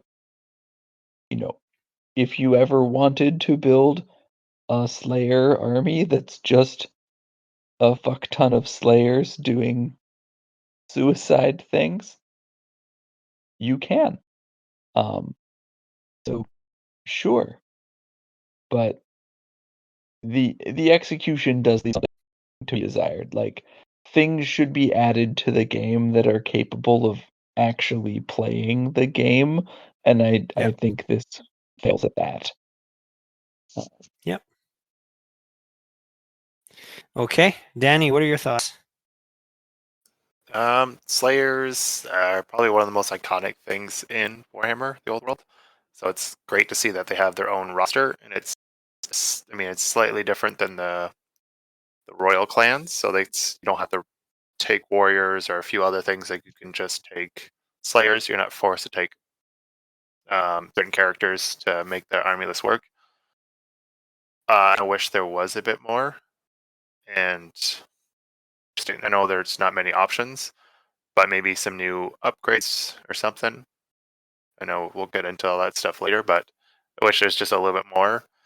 And Ryan, you're talking about it should be like a fun way, an army that's kind of fun to play into. At the tournament I was at, there was someone who played Orcs and Goblins into the Slayers, and because Slayers are dwarves, they have hatred Orcs and Goblins. Just walked right through them. Like it was not a chance. They chewed right through everything. So that's just like one of those cases. And almost he was mentioning it felt like the old Demon Hunters from like I think 6th or 7th edition, where everything just had instant death versus demons. So I remember playing demons and playing into a Demon Hunters army, and I'm like, this isn't fun. Like I just lose. There's no winning this game. All your bonus are really good. Good shout out But to it's just a Frank very from Bridgetown. small iteration. But is it a lot different than the Royal Clans? I don't think so. Like you can kind of do it. Like this, you can already kind of do Slayers. But it is nice that Doom Seekers and stuff aren't mercenaries in it. But yeah, that's about all I got. How about you, Kevin? I am not a fan. I am very very disappointed. I think we can rename this Army of Infamy to Doom Seekers 0 to 4 per character. The Army of Infamy, because that is literally the only thing that's in here of consequence. Yeah, like I said, I'm extremely disappointed. I think this is such a cool theme. This is, as you said, so very classic Warhammer. And man, did they not bring it home on the execution here. Like, they dropped the ball so hard on the units. Like, Long Drongs Slayer Pirates was there for the taking. You guys left that home, and then you gave us the Brotherhood of Grimnir, which you may see, I guess, because this army has like 4 units, but otherwise is totally like, it's not going to get much out of them. So yeah, they dropped the ball in the units for sure. There's other things that they could have done to bring in, like give the Slayer vow to different types of things that you could bring in, like, an engineer that is just, for instance, taken on the vow or whatever. Like, there's a million ways they could have spun this. Nonetheless, just going for the Brotherhood of Grimnir, leaving everything else at the table is like a massive miss. Are uninspired and don't really sell me on the Slayer theme. And even like, if you're just trying to play like the army well, we'll talk about this later, but like, the rules in Royal Clan are probably better for a Slayer army in terms of +1 strength when you charge or follow up, and then also additional points for taking runes and runic tattoos and stuff. So yeah, this is, for me, this is a really poor execution on a really really cool theme. Yeah, maybe I would have done a Slayer army if they were actually interesting and cool in terms of rules representations. Yeah, okay, so and when I was when they first announced this book and we said, oh, there's going to be a Slayer army in there, I guess like what I said in that episode, the concern I had with it was, how do they make this different from Royal Clans? And like, I guess they made it a little different from Royal Clans, but like, not in a good way. It's just more restrictive for less cool rules, and then all rests on that 0 to 4 Doom Seekers per Demon Slayer or Dragon Slayer or whatever. In the composition list, which feels pretty weak for an army of rest on, and is a pretty like, a massive crutch in terms of how you play that army. So yeah, I've gone on for a bit, and I've stolen my own thunder from some of the points we're going to make later, but I'm not impressed at all. Ryan, did we ask you yet? I forget. Yeah, I already covered. Oh yeah, you started. Okay, good. Okay, so all right, I'll start with Danny. Do you think this Army of Infamy has any competitive legs, and can you make an optimized list out of it? I think it probably has a little bit of legs. You don't like that, but I think you might see it just because people really like Slayers. They're going to find a way to make it work, and the Doom Seekers are probably going to do a lot of work. Is it going to win an event? I don't think so. It doesn't play the objectives. If you're playing like the 4 Yeah, strategic points or locations, like, they're not going to be able to do that. You're not going to have a lot of the objective hill. holders. The hill, like, yeah, they're going to have multiple units. They might have like 2 units, but they're They not going to die to have. breathe. Yeah. Yeah, like, they're not going to be big units of stuff. So I don't think they're going to do that part very well. They're going to be playing their own version of the game. They're not going to do baggage train. Maybe they will, but they're probably just going to try to destroy yours and abandon their own. Like, they're going to be very just aggressive. Like, that's the only way to play them. They want to kill all their stuff, kill your stuff and their own stuff. So Yeah. I think people are going to make it work. And yeah, if you're not an avoidance list, I think you're going to have a hard time. You're a very Yeah. static army. They're just going to walk into you and just start killing your stuff. Yeah. And they're happy with that. And they're happy if you kill this stuff on the way there. So yeah. What about you guys? Ryan? Yeah, like, I think you can make probably a serviceable, like, 3-2 army, depending on the format you're playing into. Like I'll use our, what we've been playing locally versus the event Danny just attended. The Slayer army has a better ability to win games when you don't have that like 6 to 8 point VP swing to worry Yeah, yeah, about. yeah. So like you can make an army that will almost like a gatekeepy thing. Like it's not gonna win the tournament, but the if your army can't address what happens if someone just throws 16 Doom Seekers at me, then your army needs to be able to solve that problem, I guess. Yeah, fair. Yeah, so on my end, you can make a competitive list out of this. Danny, the best example is I think Cleary took this exact list to the SBOT Toronto, and he went 3-2 with it, which is a very honest competitive list showing. Now, you're right that the Ryan, that like the mission setup at SBOT Toronto certainly did not advantage somebody who is going to be taking whatever amount he took, 15 Doom Seekers, let's call it, as a list. Nonetheless, he won most of his games, so you can make a competitive list out of it. I don't think you can make an optimized list out of it. It's extremely skewy, and yeah, I think there are some matchups that are just going to be brutal, and the missions definitely don't help you out at all. Or like the secondary scoring especially doesn't help you out. So yeah, I think it's a respectable like 3 type list, which is completely fine.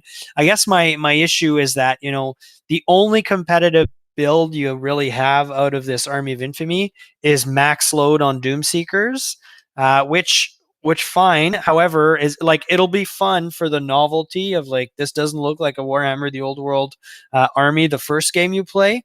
However, I think it'll get old pretty quickly. I'm not sure. I'm not convinced this is a particularly fun list to play against, because you either like can avoid it in some way, shape, or form, which feels pretty bad for the dwarf player, or you can't avoid it and can't deal with it, which feel like your orc and goblin example, Danny, where it's like, well, thanks for showing up, I guess. So yeah, I'm not convinced. It is competitive. I'm not convinced it's competitive in the right way. My reaction is not as uh, violent as many in the community have had, but I'm still a little bit on the fence on this one. Okay, and then Danny, what do you think about the? So, no, you already spoken about that. So yeah, okay, let's move on to the next one. Army composition list, and then your comments. This is always Ryan's. So Ryan, why don't you take us through it? Sweet. So your army can be composed of up to 50% characters, including 1 Ungrim Iron Fist, 0 to 1 Demon Slayer per 1,000 points, and 0 to 2 Dragon Slayers per units of Slayers taken. For your core, 20% of your army must be spent on Slayers, which are also the only unit in core. Special, up to 50% of your army can be spent on 0 to 1 Brotherhood of Grimnir, and 0 to 4 Doom Seekers per Demon Slayer or Dragon Slayer.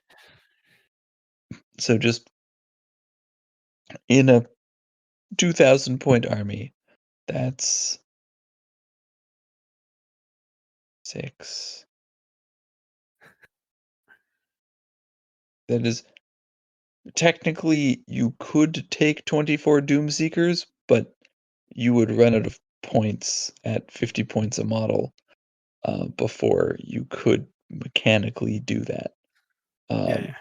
Up to 25% of your army can be spent on 0 to 1 Goblin Hewer per 1,000 points, 0-1 dwarf cart per 1,000 points, but not including the miner's carts. So only Yeah. the brewer's cart. And if you have Ungrim, you can take a unit of hammerers as a rare choice to hang out with Ungrim. Mercenaries, 20% of your army's points can be spent on 0-1 unit of rangers, who are subject to misbehaving mercenaries. You can Fun. make a Dragon Slayer your BSB. They can take runic items, and they can take runic tattoos. So, thrilling. Yeah, thrilling. Danny, what do you think? There's not much to say here. It's just all the Slayer stuff. I'm surprised the Rangers are subject to misbehaving mercenaries. It'd kind of be nice if they didn't have that, but then I guess they'd be more included. And then the Brotherhood of Grimnir being 0-1. I'm guessing there's a low reason why you can only ever take one unit. So Yeah. I don't know. And at least they did the 20% of your core is 20% core instead of 25. Because again, you only have one unit, so you'll probably just take 2 units of Slayers. Yeah, Maybe so yeah, like I like the design space that they went to 20% on core. I think that's the only, yeah, I'm pretty sure that's the only time they've ever gone that direction. That being said, I would really love that like 6 months ago or 7 months ago before the match play guide came out, because now you actually want core that can score points. And I'm not sure that if you gave me the choice to take less core, I really would right now. If you said, oh, you could take 300 points of point scores, like I'm not sure that would be a good trade-off. So, anyways, cool design space, I guess.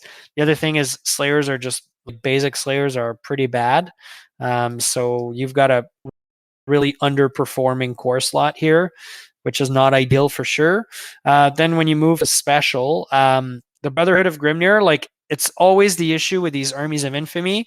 They get a really cool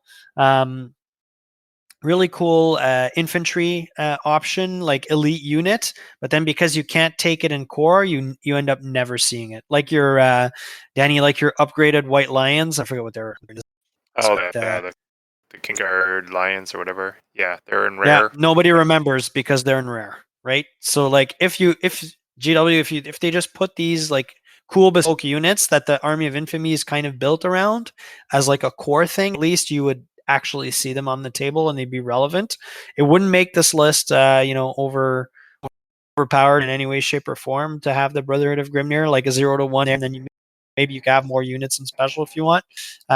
Yeah, so I'm gonna say that the 0-4 Doom Seekers per Demon Slayer or Dragon Slayer, I've already talked about it. This is like the crutch on which the army rests. If they ever change that restriction to, let's say, 0-2 or 0-1, the army is absolutely dead in the water. And then the other stuff is not a ton to say. Yeah, not a ton to say here.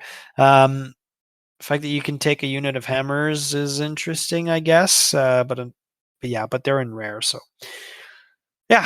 All in all, pretty underwhelming. I think cool hobby space available if you want to do a Dragon Slayer Battle Standard Bearer. You can make a really cool model out of one of the Age of Sigmar ones. So yeah, it's about all I have to say.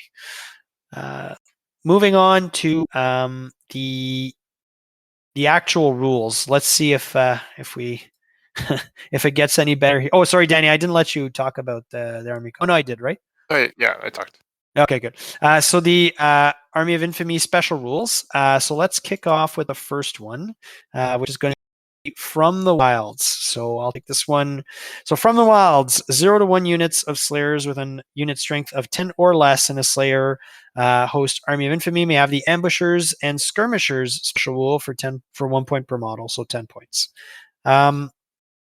Cool. Like interesting little bit of tech here. Unfortunately, the unit strength 10 or less really hurts in terms of playing the mission. If it was 20 or less, you could do something really fun with it. But at 10 or less, you're wounded away. These guys die pretty easily from not being able to claim objectives, not being able to, I don't know, burn down a baggage train or what have you, or you just want to skirmish right on top of the hill. Sorry, not skirmish. You want to, well, you can't ambush on top of the hill, but so a cool little piece of tech. Skirmishers is a fun one. It's always a nice, like a super useful formation. So I think you'll see it in most like or it's not a mistake to lean into this rule and have your little unit of 10 skirmishers to play around with. But yeah, not game break or army defined. Ryan.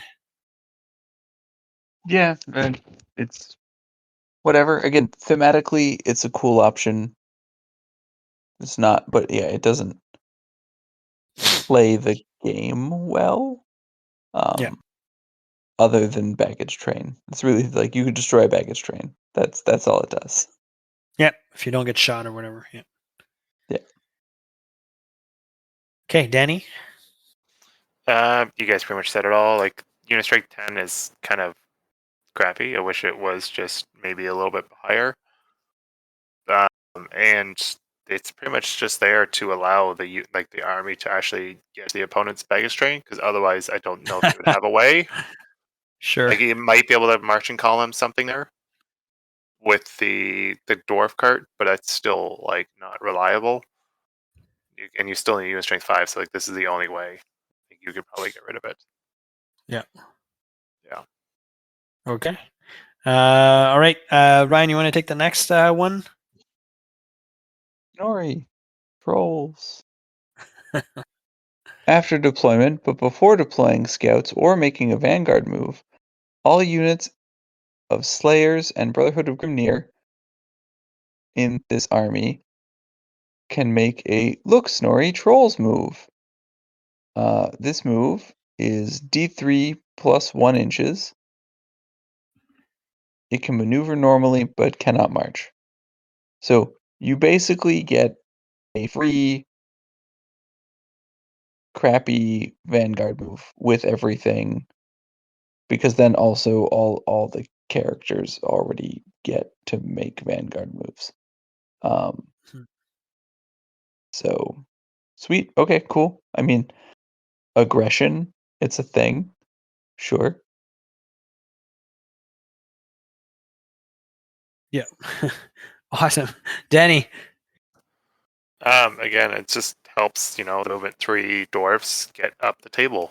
Like they had this rule, the exact same name back in Storm and Chaos, so it's nice it's back. It's pretty much the same kind of rule. And yeah, any unit that has Vanguard, 'cause I believe dwarfs can give a unit Vanguard through runes on a banner. You could move potentially D3 plus 4 before the game starts. So you Okay. could push up. Yeah, Yeah. you're not moving crazy far, but at least you want to get in combat and die, so at least you're getting up there. That's the Sure. only thing I can think of. But yeah, it's Yeah. cool.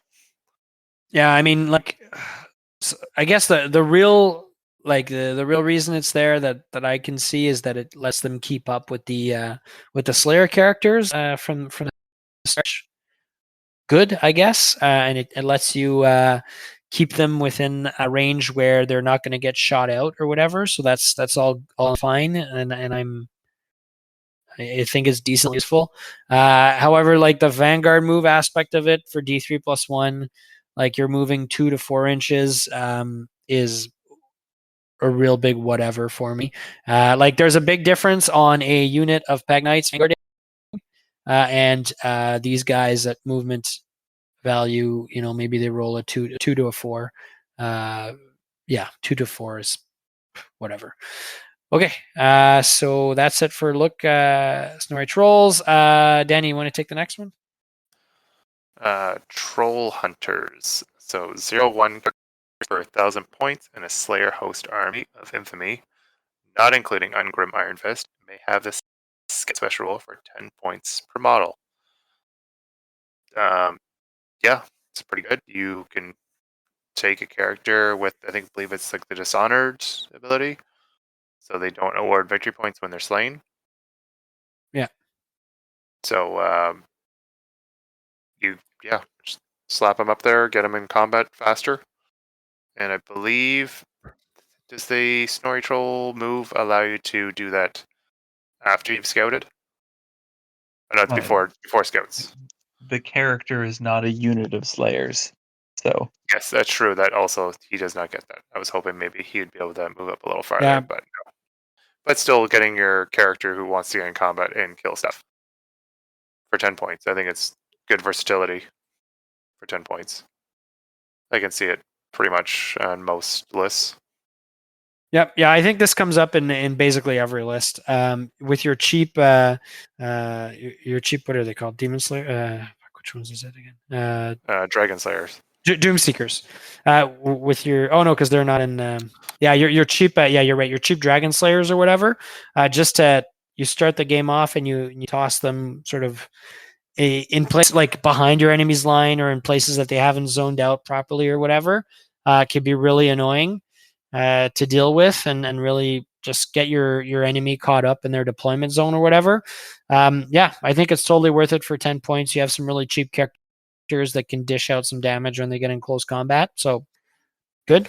I like it. It's a good roll. Yeah, Ryan, what do you think? yeah, I'm down. I don't really have much to add on that one. Okay, all right. The next one is going to be Ward's Grimnir. You want to take that one again, Danny? Yep, I can take that one. So, any unit in a Slayer host army of infamy that includes a standard bearer may purchase Wards of Grimnir for +1 point per model. Unit with the Wards of Grimnir has a 6+ ward save against any wounds suffered during the shooting phase that were caused by non-magical enemy attack. Boo. You need banner, and then it's point per model. You're already probably not having big units. Mm-hmm. And it's only against shooting non-magical attacks. Yeah. So I don't think you're paying points for that. And it would have been nice if it also worked in combat, or it was just a free upgrade. Like if you had a banner, you got the wards of Grimnir. Yep, Like, I agree. it's not great. Cool, but not great. But you guys, That's too many points. You're right. For not enough payout. You're getting, I don't know, let's say 15 to 20 models in one of your two units, your core there, and then you got to pay so like an extra, let's call it 20 something points to get a 6 upward save against non-magical shooting. That feels pretty expensive. Especially because it's not like you're not starting from a place of great defensive capability with these guys, so it's just like a drop in an empty bucket type situation. So yeah, I'm not a fan. I'm going to take a lot of wounds from magic missiles, and this doesn't help you at all from them. Get that they have magic resist, but nonetheless, like yeah, I don't think this is great either. Ryan? This is possibly one of the worst unit upgrades in the game.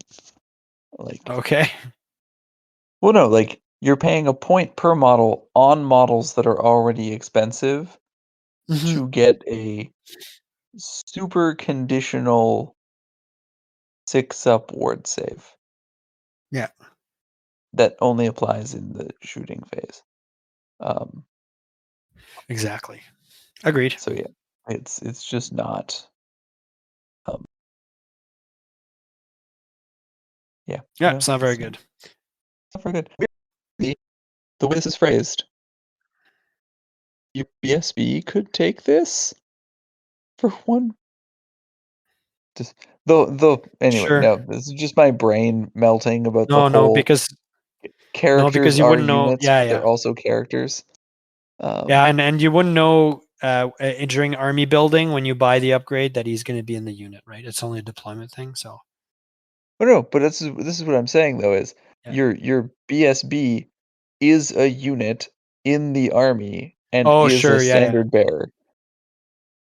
But I fair. don't think that's the intent of this No, paragraph. But cool. Maybe you get him a nice little for 1.6 upward. I mean, 1 point I'd probably pay for it on a character. Okay, So, Ryan, you want to take worst amongst equal? If your army includes Ungrim, he has to be your general. If not, you have to get a Demon Slayer or a Dragon Slayer to be the general, even though they have Loner. However, to reflect that, Slayers make poor leaders. The Dragon or Demon Slayer that's the general doesn't get Inspiring Presence.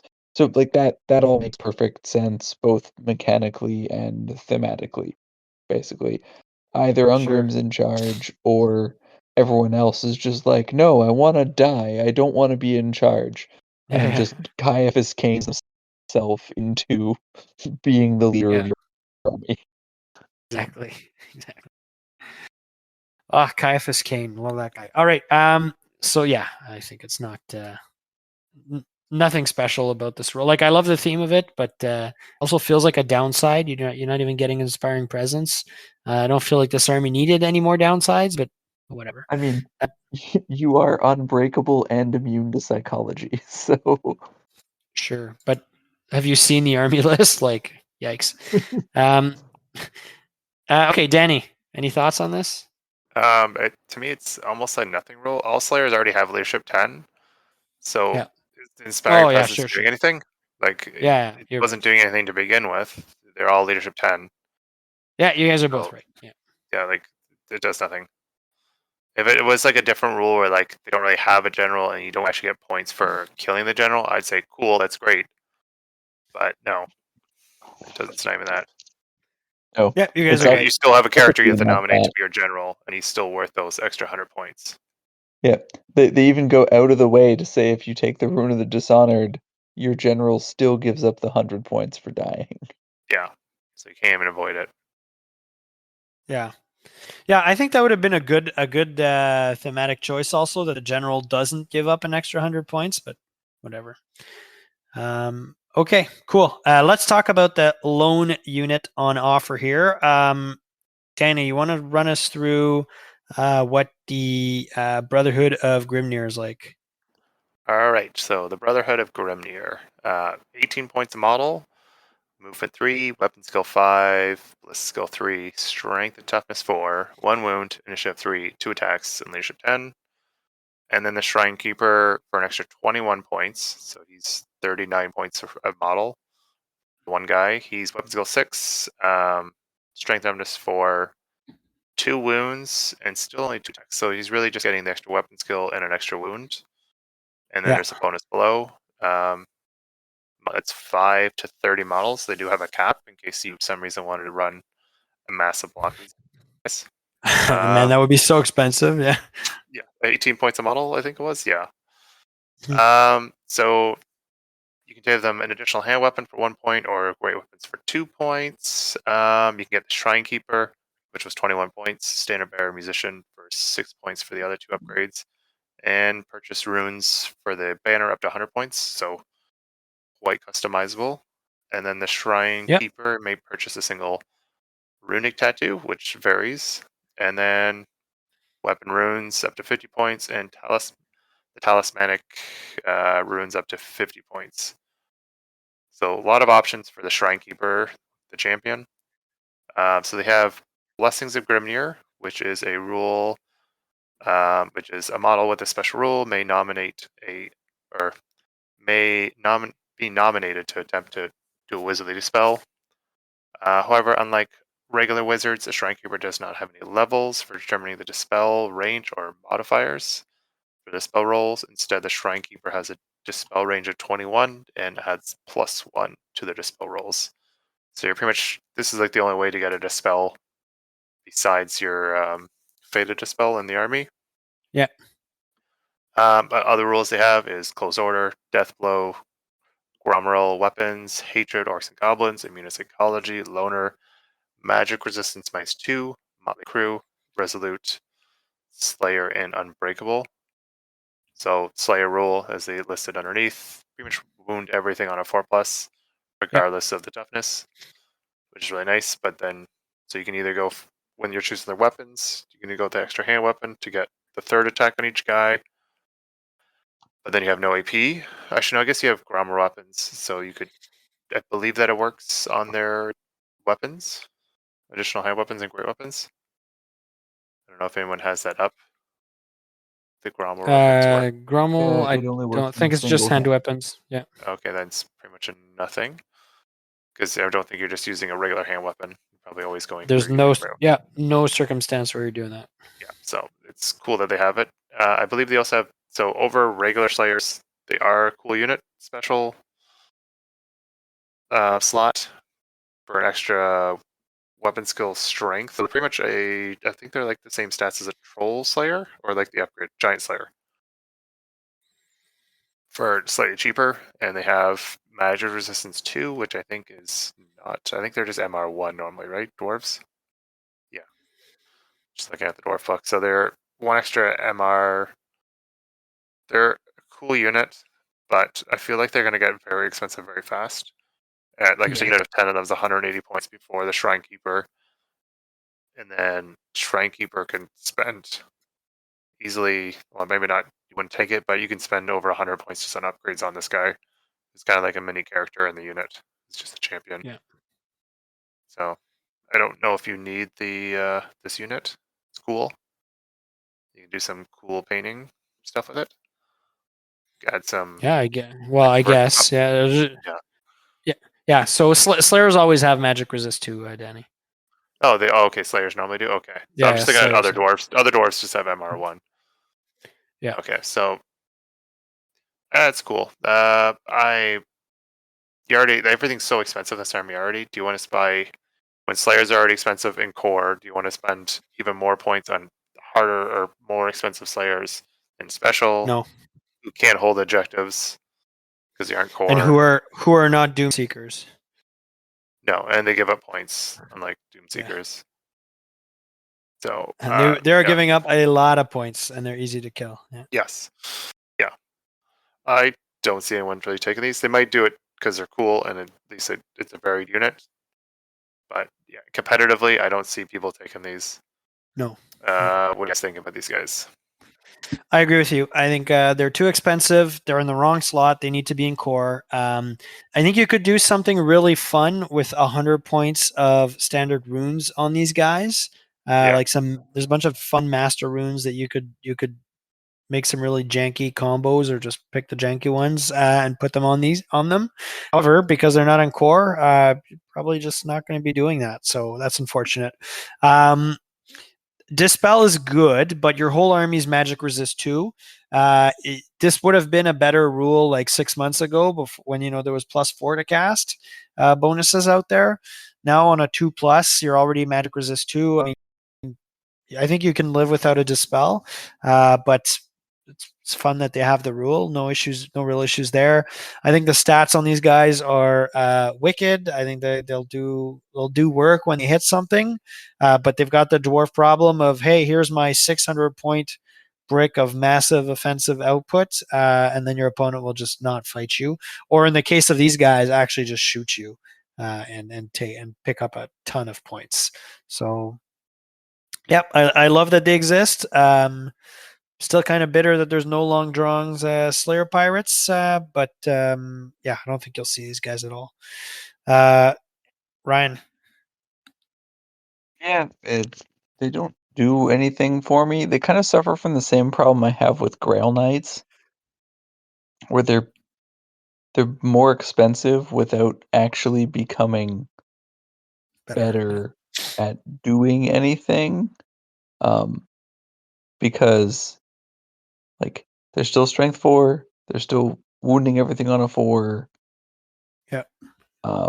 Like weapon skill 5, I think, is what Slayers normally are. I'll double check. I think it's. Well, anyways, but keep going. But yeah.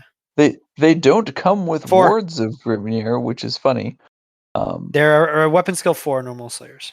Okay, so weapon skill But, 5 is fine, but it's not like anything to write home about for these dudes. And like giving them great weapons is a trap. At that point, they cost literally as much as a knight. yeah. So yeah, they're just, again, they added a unit, but this is kind of like what's the the elite eternal guard in the Host of Talzin Taliesin, list. It's yeah. like the same thing there, where it's like, okay, I get eternal guard, they get parry, they're still bad. Yeah, there's still Eternal Guard, yeah. The only thing I do like from like a design perspective is the Shrine Keeper getting 2 wounds. Just as like conceptually, like I'd have loved if the Grail Guardian got that. So they were like a Mini character, yeah. embedded mini character. Yeah. So just like regardless of the faults of the unit, I think that is an interesting choice that I would Sure. like to see in other more elite things.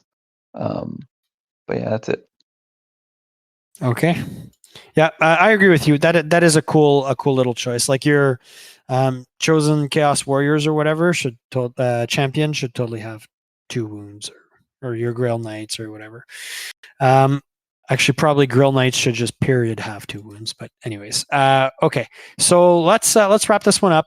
In terms of the Army of Infamy overall, now that we've discussed literally everything on offer, what do you any changes? What do you guys think? Like, what's your parting thoughts on this Army of Infamy? Starting with Ryan. Again, like I have no objection to just throwing a whole bunch of Doomseekers and Slayers at something, but I get that that's like pretty tenuous as a theme. Guys, the Army. But like Okay. if you lean into it, ways you could make it pretty cool, Yes. but at the same Sure. time, it it it can be the most frustrating thing in the universe to play against. Yeah. So that it, yeah, it exists. It much like almost everything in this book, it feels like it could have used like a few more brain cells worth of effort. But Yeah.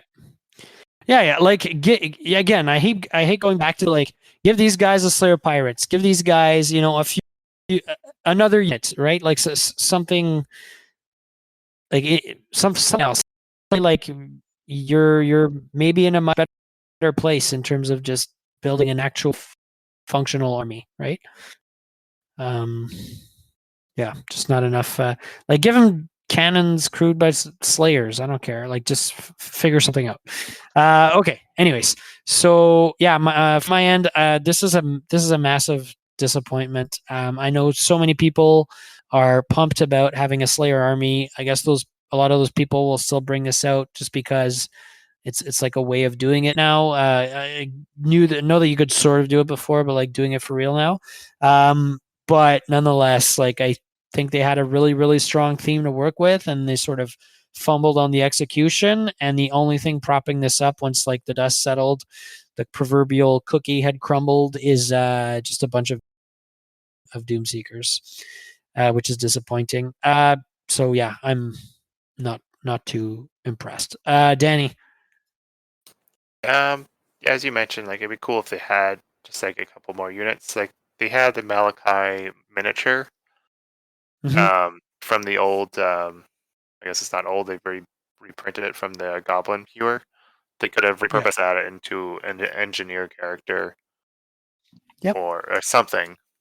Just have that. Maybe I don't think Slayers running the cannons would make sense, but at least Oh no, having that was just like the yeah first thing that something came to else. mind. Yeah. Yeah. Yeah. Yeah, just to have like something else. Because I mean, you have the Slayers for the Goblin Hewer, so why not have like character that used to come with that kit as a good option? Because Yeah. it's something. Maybe make the I don't know if they would make the Hewer any better. I haven't looked at the Hewer's rules in a while, but I know when they first released it, it wasn't looking too hot. But yeah, like Well, a few of the it'll things be were slightly better now with more like blocks of infantry, but yeah. yeah.